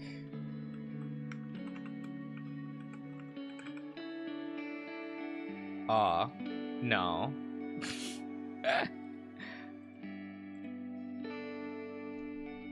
Not at all. Oh, I did not see the word song there. I probably should have just read that and said no. Because I'm not a music man. Not unless it's like, we're talking about, like I said earlier, like Yuki Kajiera or like Yoko Kanno and such like that. I used to more pay attention to like composers and such. It's like sometimes I'll follow that kind of things. Yeah, I know like a few years back I was really into Yuki Hayashi, who was doing a bunch of stuff, almost too much stuff, because he was like considered a unique composer right up until he took probably the worst job in his career, which was to be the composer for an anime titled My Hero Academia, and suddenly all of his soundtracks were just the soundtrack to My Hero Academia, and that was very tragic, because he used to do so much like varied work, and kind of everything blurs together in his career after My Hero Academia, which, like, I get it. That happened to everybody. Oh my god, because you had the character designer. What was his name? Give me a second. I have one of his books. I'll just grab the book so I can look up his name.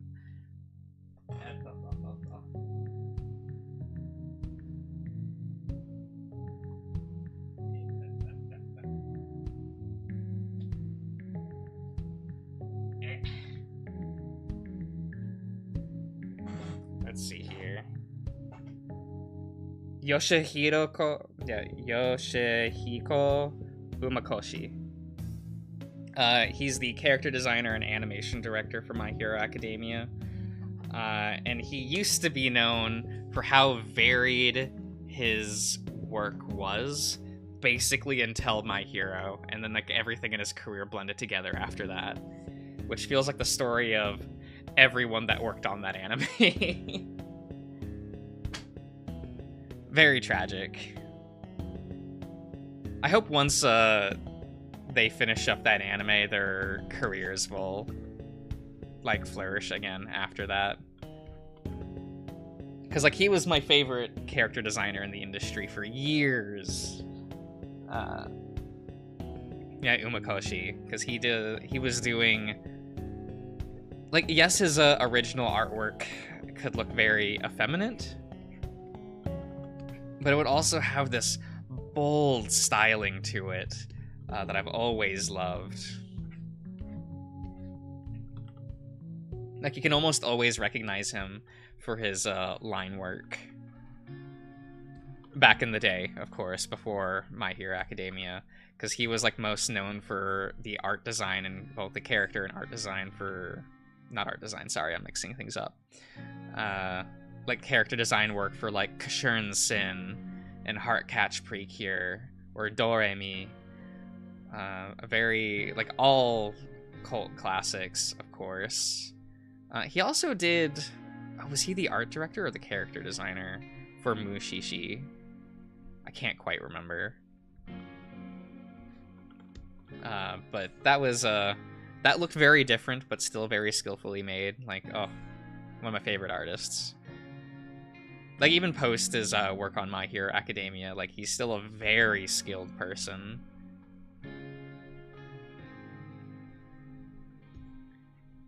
Like, you can see why he got the job for that. Because the book I... Alright, see ya, Chopamon, the book I just haphazardly threw to the floor. Which I probably shouldn't have, but that's fine. That's how I treat my textbooks, you know. Which is a collection of, like, Umakoshi's key animation for several shows he's worked for. And one of the sections in that book... I'll grab it again. He actually, like, did the key animation and a lot of the storyboarding for the first opening theme and episode 1 of My Hero Academia, and a lot of those illustrations are actually here in this book, and that's just nice to have. But it also has stuff from his work on Mushishi and Kashurin Sin.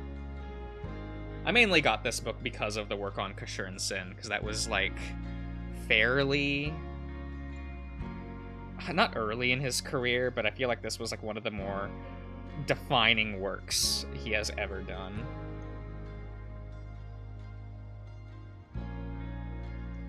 Real cool book. I have no idea if it's, like, available anymore. Granted, it's a Japanese book, so you have to import it. But, like, I was totally willing to do that.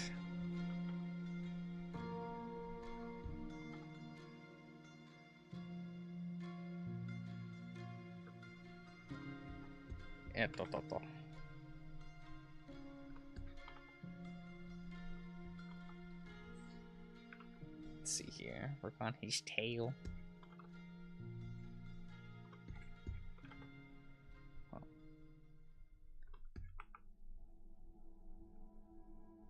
Yeah, I hope one day he does. He goes back to doing original character designs, because that was always, like, my favorite work from him.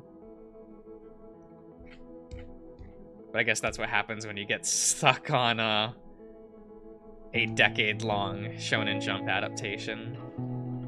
Which, like, real good for his career, obviously. Like, that's going to be such steady work, or has been very steady work for him, so... No shade in his decision to do that.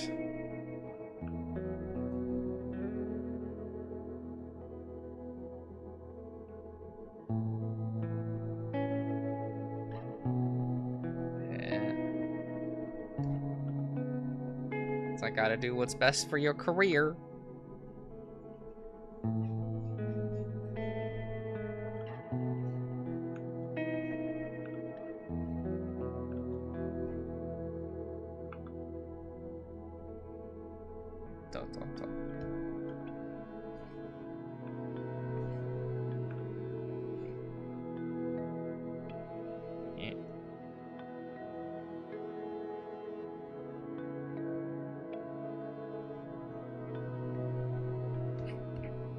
Yeah, like it's not a bad job, and it's more My Hero Academia doesn't offer what I like about his work.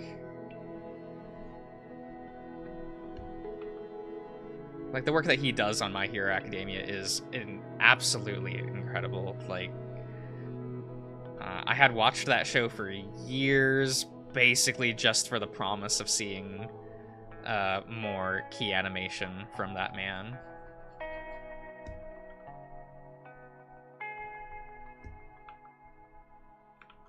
Until I just kind of gave up on watching the show because I just didn't enjoy it.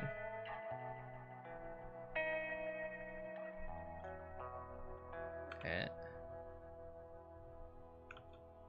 But I would always see him, like, show up with key art for it.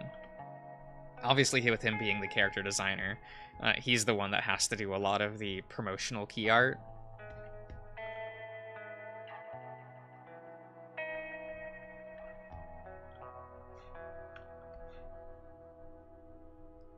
Do artists watch a show to look at the art or to watch the show? It depends. Sometimes I watch a show just because, like, I want to enjoy watching television. And sometimes I will watch something purely based on, like, its artistic merit and wanting to learn from it. It's pretty fast and loose. I know that I'm very fast and loose about it. Because sometimes I'll just watch a show purely because I am being entertained. And sometimes I will, like, stop watching a show because I'm like, oh, I'm not learning anything.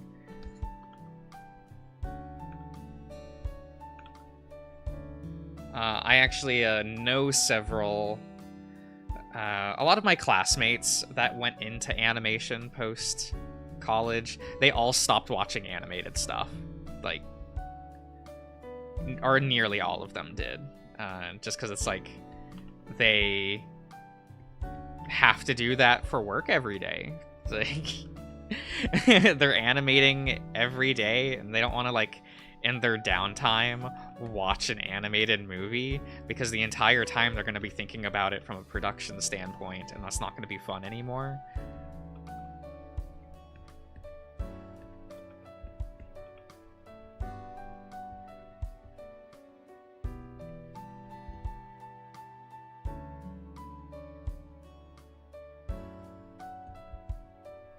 My da. Eh? My what?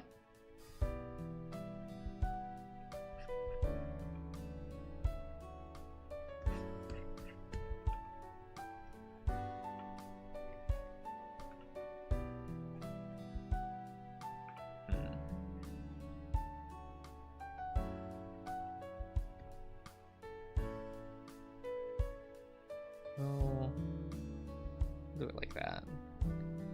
Also, you can get rid of the lines. Oh, that looks okay. Like the baseline art. That looks okay.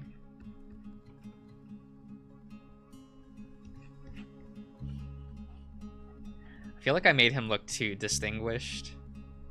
But I feel like that's just because that's how I see Chang, as, like, kind of pompous and self-entitled.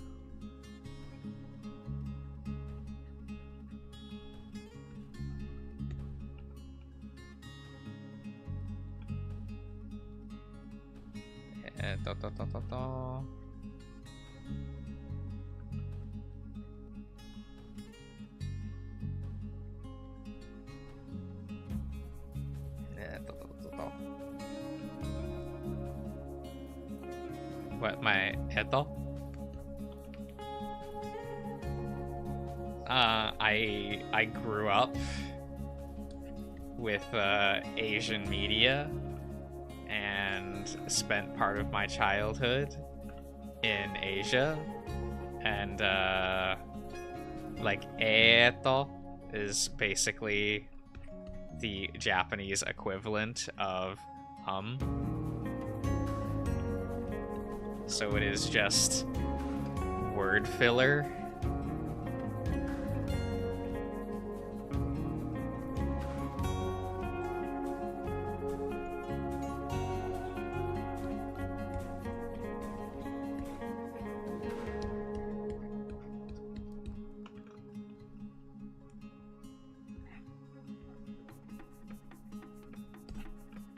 Like, I know in my childhood I would use the like kind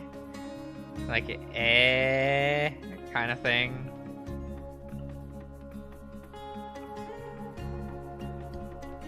Sometimes I still do that, but that was definitely something I stopped doing post being enrolled into the American education system.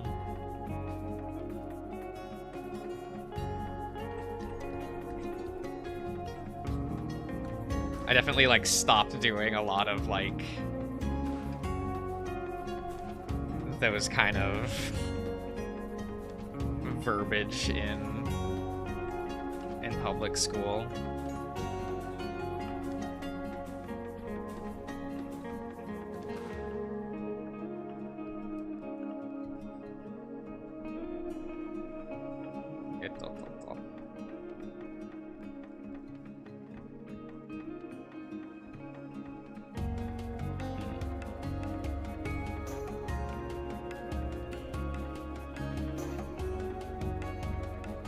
Maybe this should be closed, and then...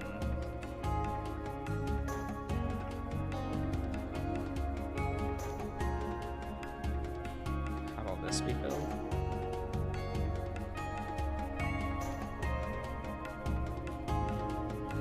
Look, we need to bake shading into the line art.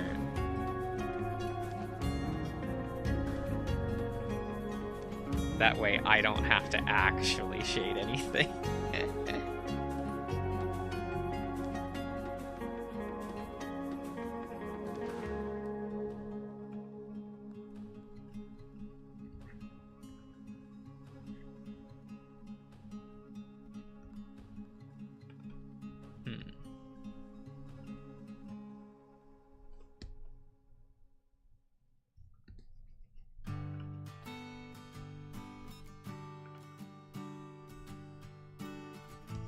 How thick should I make this?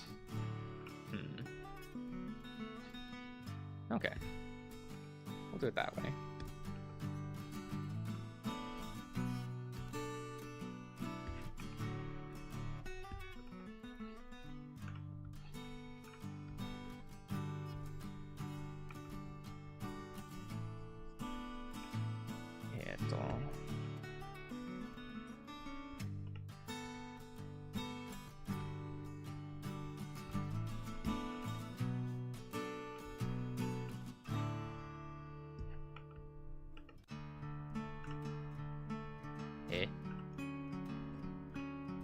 Freeze it. Okay.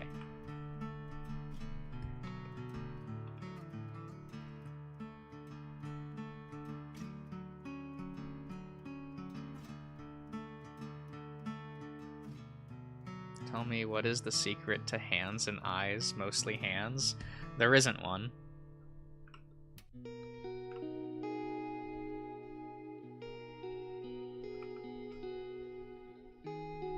The faster you just learn how to do it, the easier it's going to be.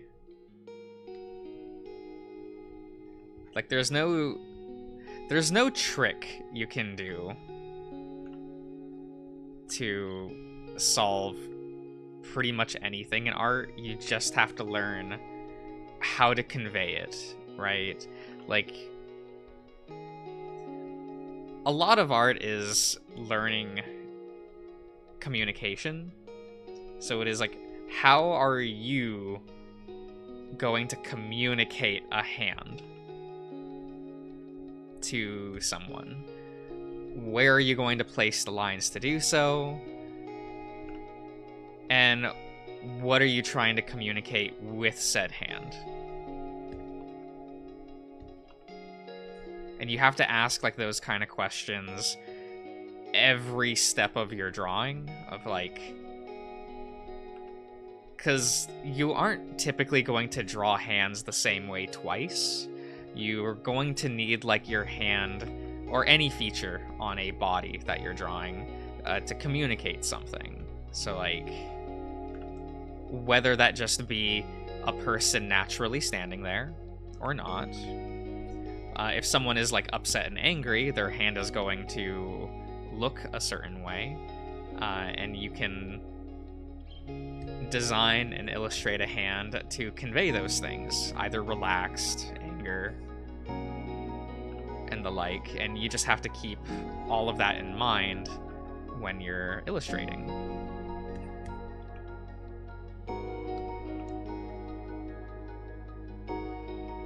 And with eyes, it's the exact same thing. What are you communicating?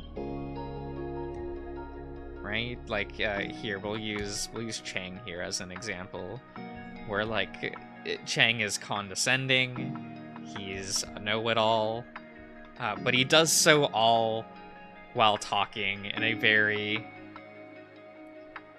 I almost said room temperature. Whoops. Like, in a very quiet and understated manner. So I wanted to communicate that.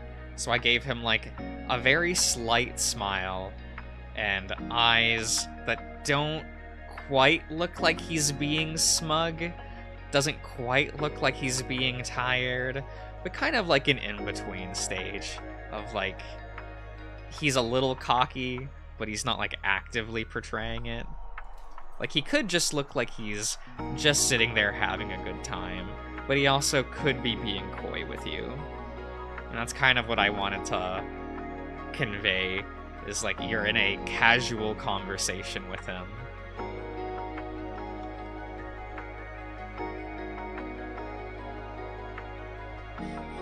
Seventh grader confused. It's like it's communication skills you'll learn later in life, if you choose to like actually learn about art.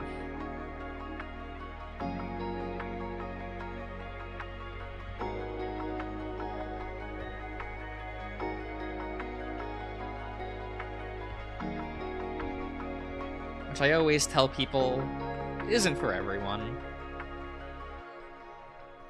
But people tend to learn very fast once they're an adult, if the world of art is something that they want to be a part of or not.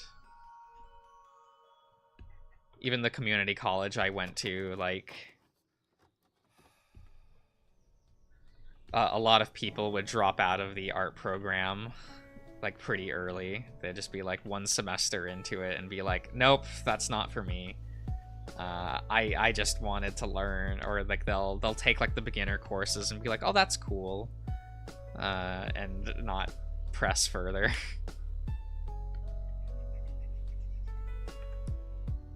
Because art is still a language, as much as people seem to discount that at times, and it just takes like learning it as a communication skill.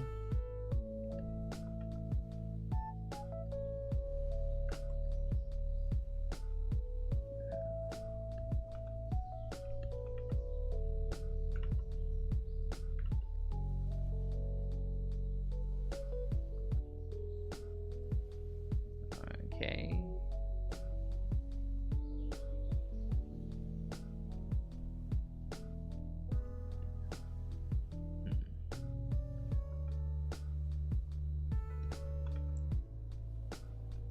I feel like this needs to be emboldened as well.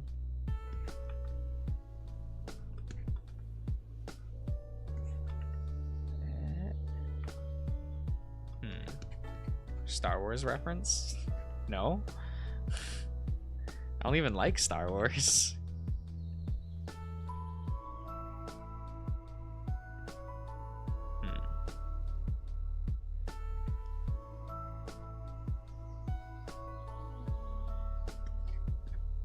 think the only Star Wars content I watch is like if Dave Filoni is the chief director, because he's the only one that I like actually like their work in the Star Wars franchise. And it's not even because it's Star Wars, it's I like his work, what he brings to a production. So like if he's there, I'll be like, ooh, now wait a minute. What episodes did he direct?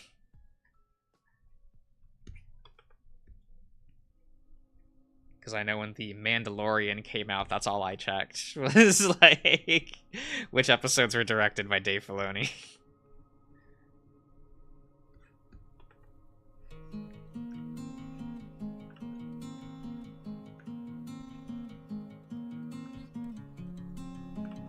And my Star Wars friends would not let me do that. He was like, no, we'll actually sit down and watch the show together. And I was like, damn it. But we did have a fun game of like every episode we would try to guess the directors. Like if we were familiar with them or not. Or at least like he had watched the series already before I did. So he already knew who the directors were. But sometimes he would be like, you know who this director is. Like, so like, can you guess it before the end of the episode? And we would play games like that. Sorry, we're like the biggest of losers.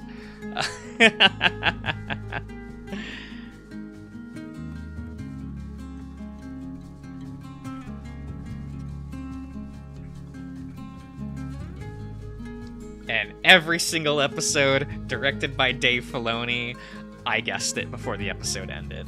Every time. Like, you can always tell. I'd always be like, huh, that shot is very considered with how it uses foreground and background elements. I wonder if this is directed by Dave Filoni.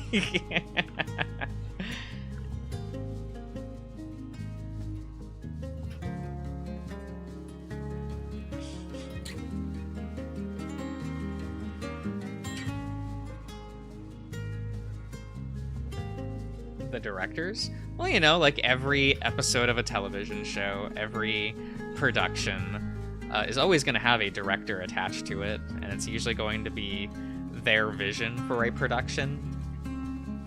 So you'll see like their hands, like kind of like their fingerprints all over the project. And so like if you learn those things, you can like guess like who helmed a project without actually looking at the staff list.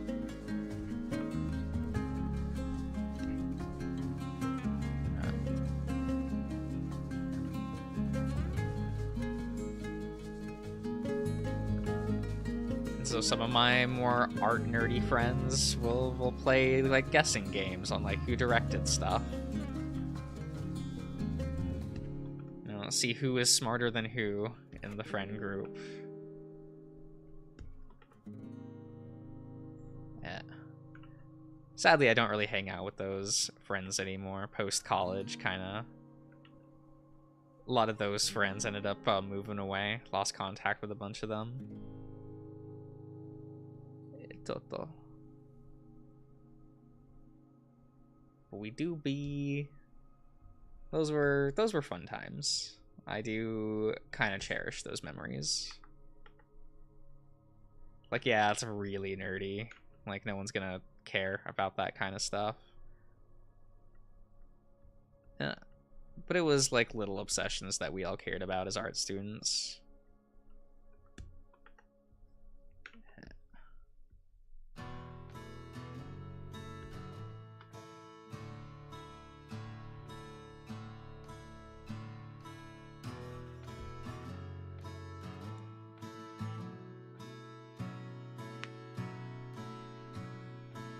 Kind of watch them.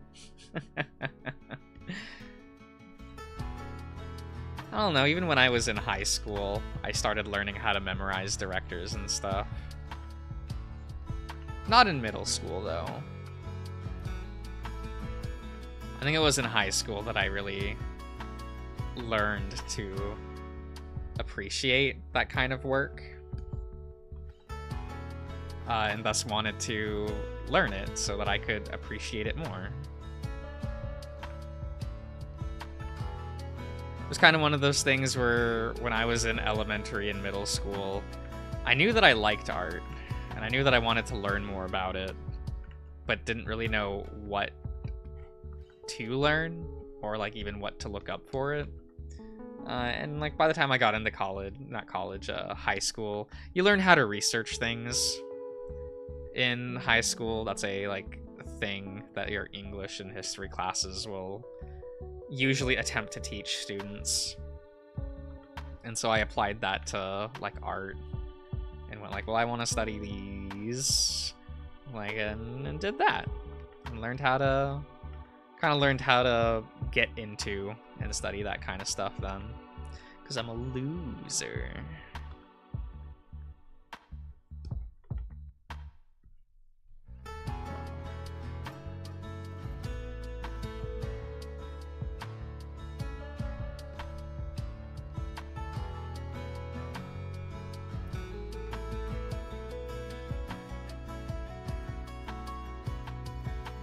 Okay.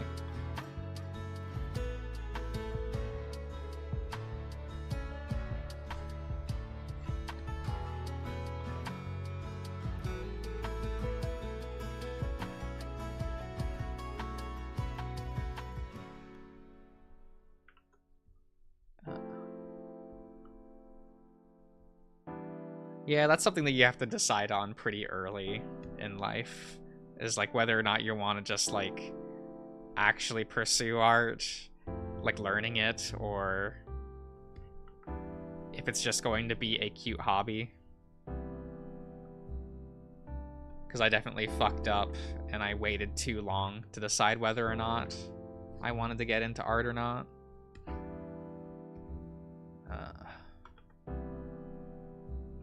So my quality of work is like always going to be behind my peers now.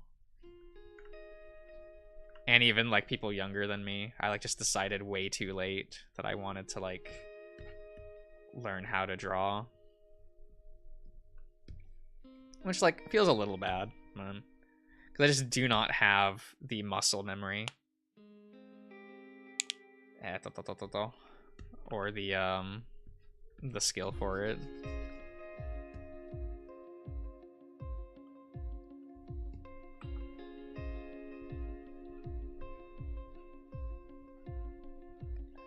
Okay. Oh,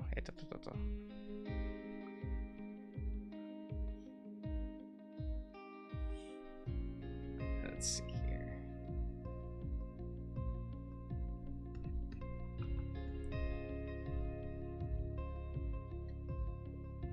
Give me a moment. I'm gonna refill my thermos real quick.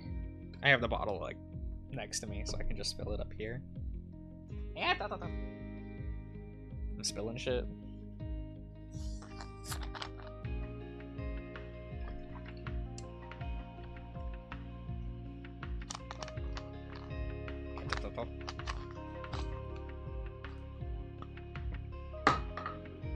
That's fine.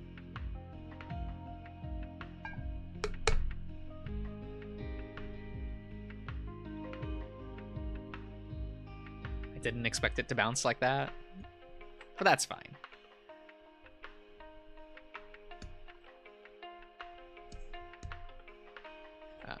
Don't just haphazardly throw bottles around a room, okay? Learn from my mistakes.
Here we go.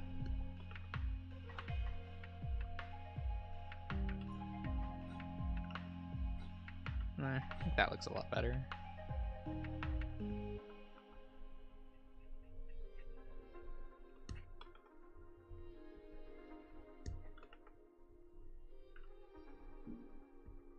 Is that a firework? Pipe.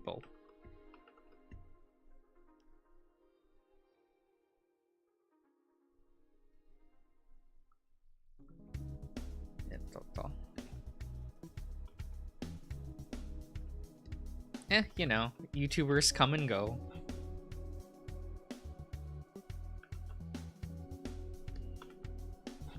Yeah. I know most people I've talked to that have tried to live this life have all quit for one reason or another, where they realize, like, no. Because it's a lot. It's a lot for very little.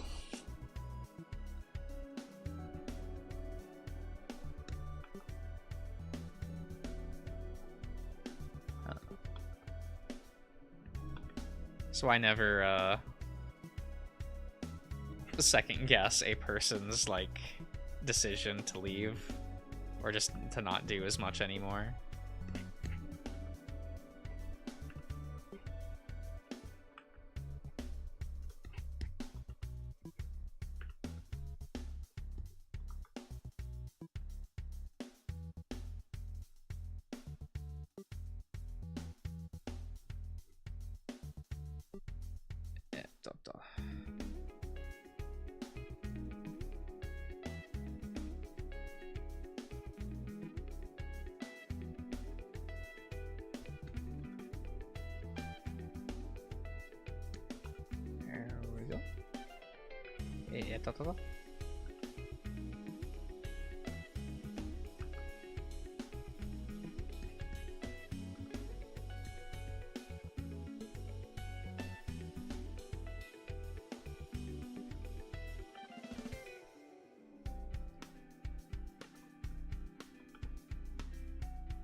Yeah, I want to get the outline done.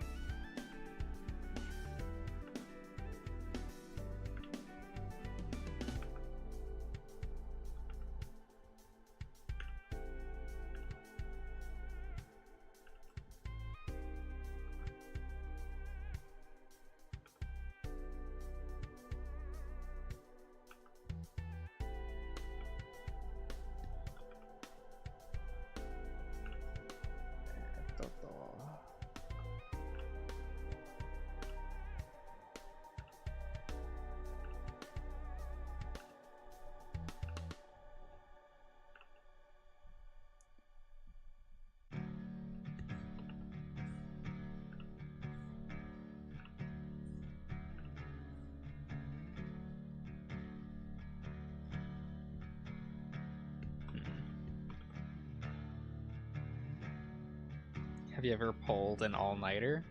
All the time. I have a nighttime schedule in general, so I like mostly sleep during the day.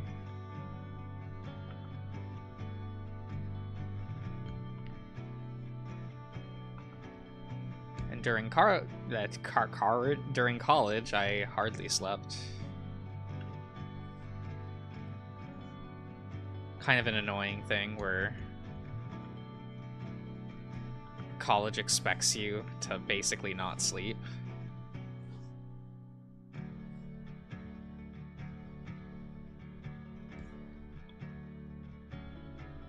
Which they should probably stop doing. Like, I thought it was bad when I was in college, and like anytime I think about it, I'm just like, why are they putting people through this?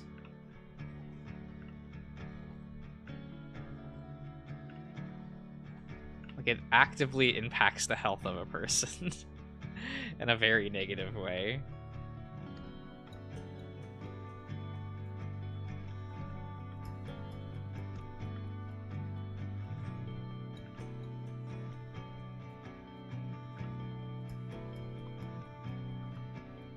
Like, college was like, what was it? I collapsed one day because of it. Had to go to the doctor about it. And they were like, wow, you collapsed from like overexertion. Why did you do that? And I just like told the doctor I'm in college, and he's like, ah, sorry. And like, that's just okay. I think that's so weird. I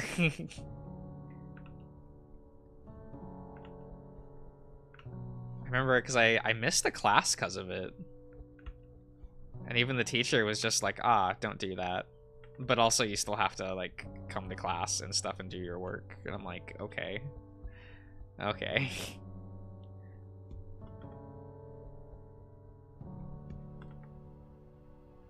He did give me an excused absence that day. That was nice of them.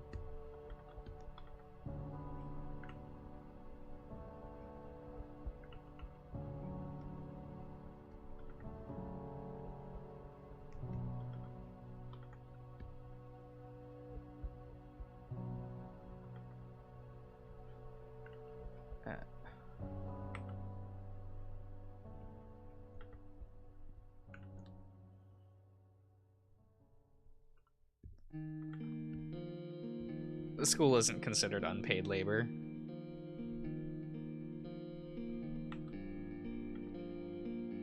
Not legally.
Okay.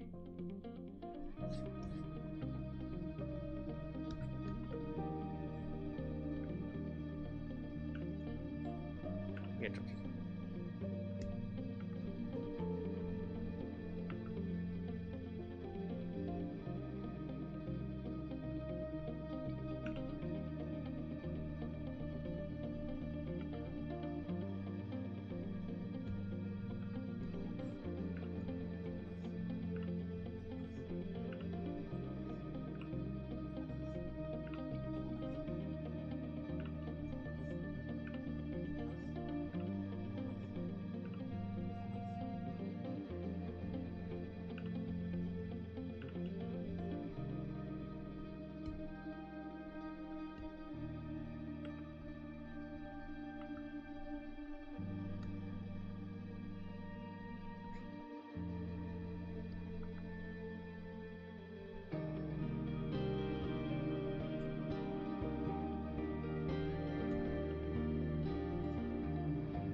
Alright, see ya, roller.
Let's see how this looks by...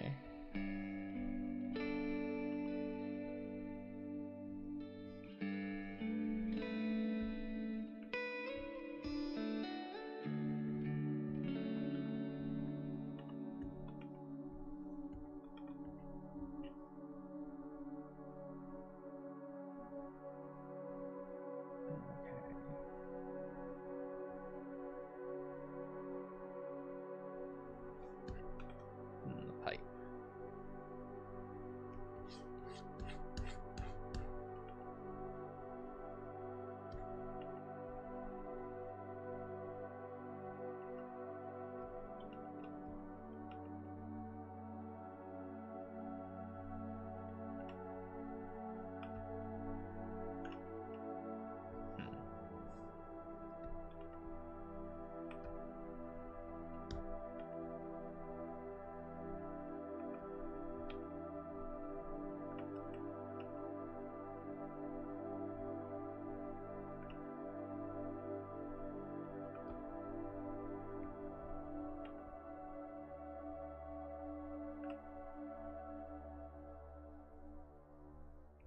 Okay.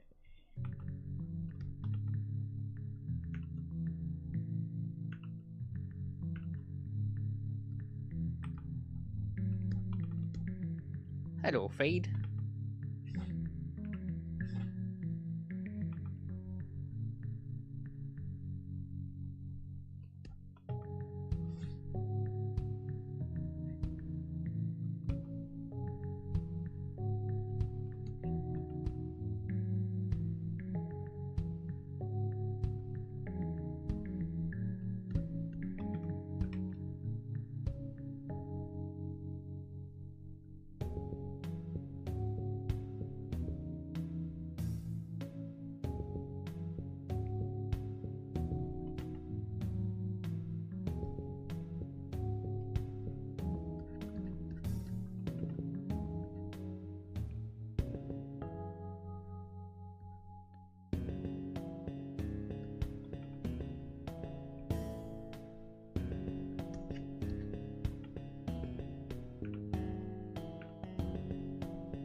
Marching band. Ah, I see, I see.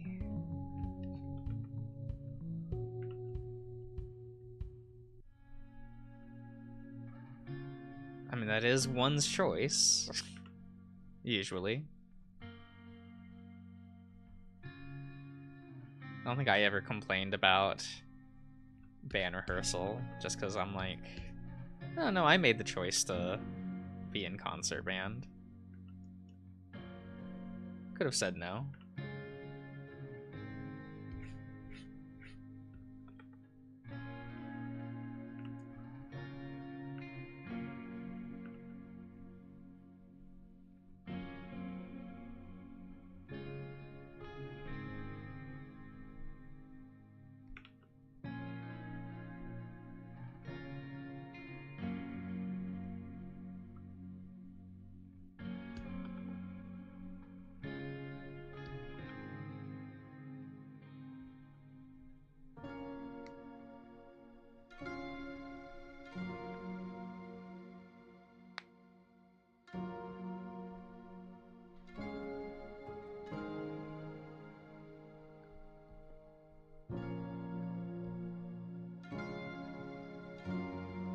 The brainwashing.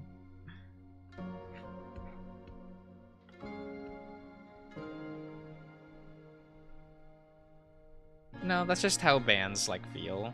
They always feel like a cult.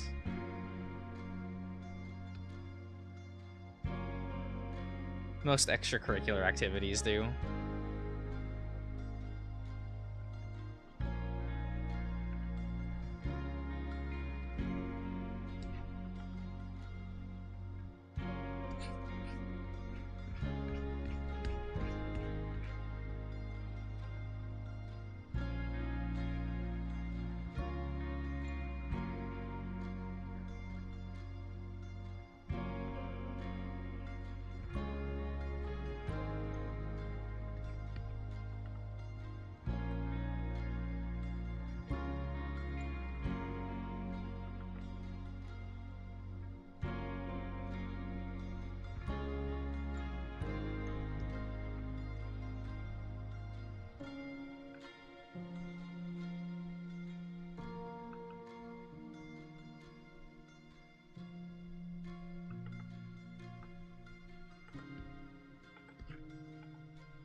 Okay.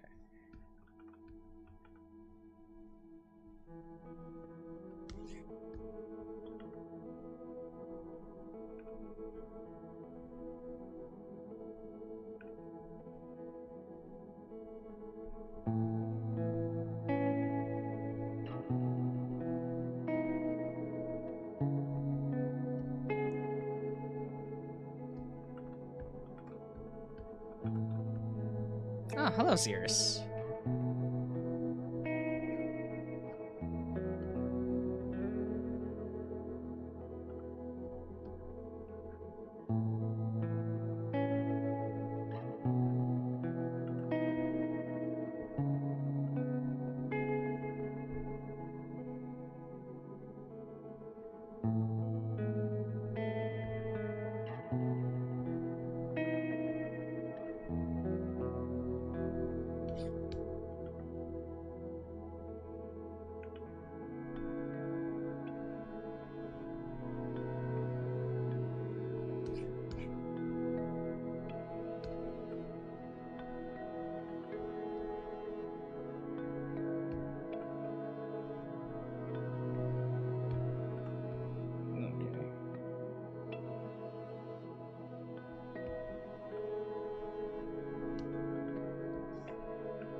go.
That Italy doesn't exist?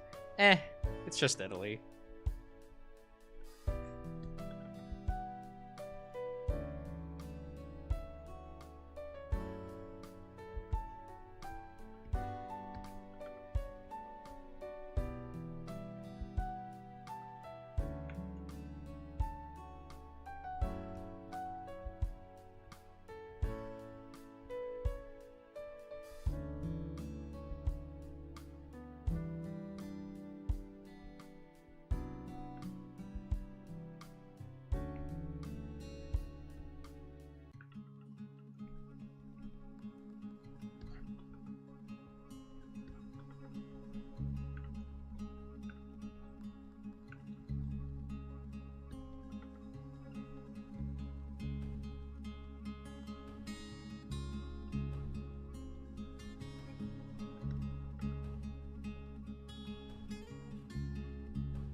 Bird identification. Oh. Bird watching's fun. They're just little guys.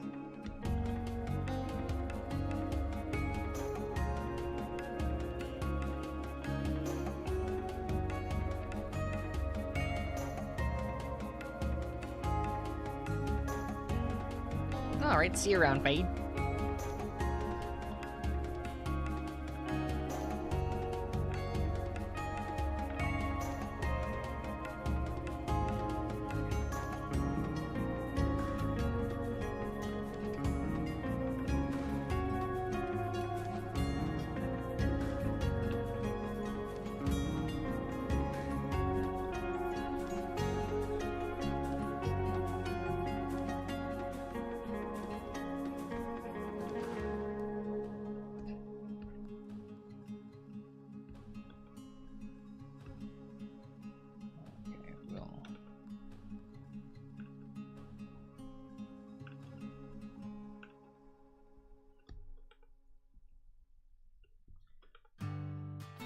Ah, Soki, hello.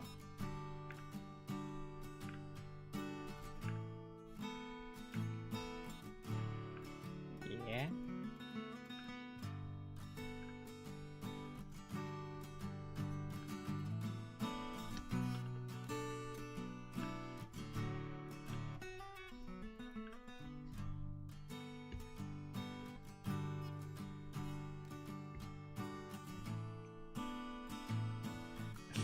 Yeah, it's Chang.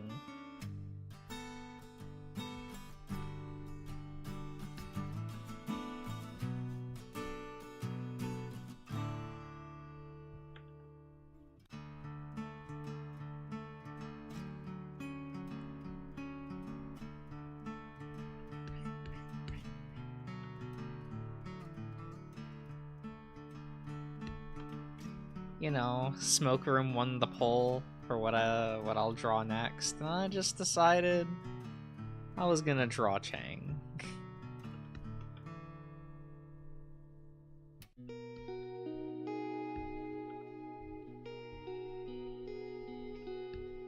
He doesn't get a lot of representation in the talks, you know?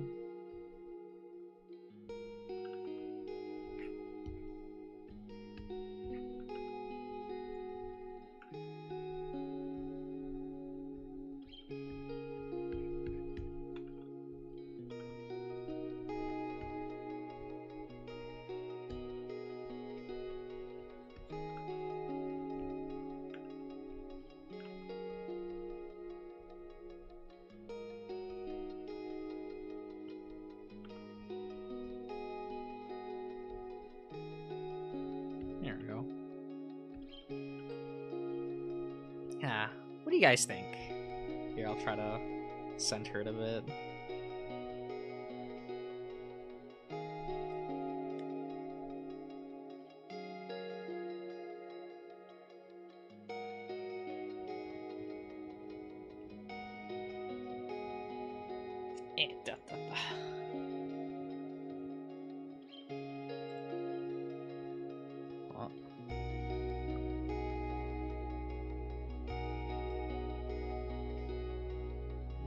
Rare Chang smile. He has a smile sprite. That's his default.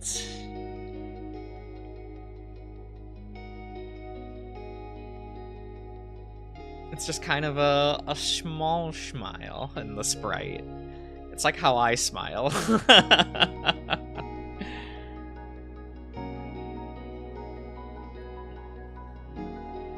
On like my regular day-to-day, you know?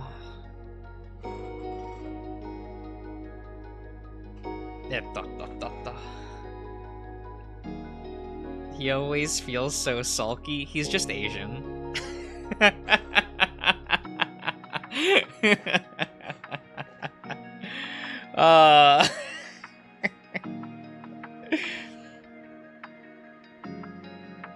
You know, he's an Asian living in America. He's going to have only a slight smile on his face. It be that way. Resting Josh face. I mean, most people like say that I'm either a big smiley boy or like the biggest dick they've ever met.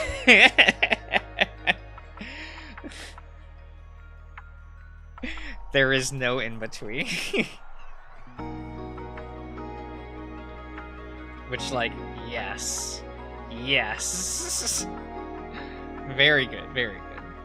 Quite like it.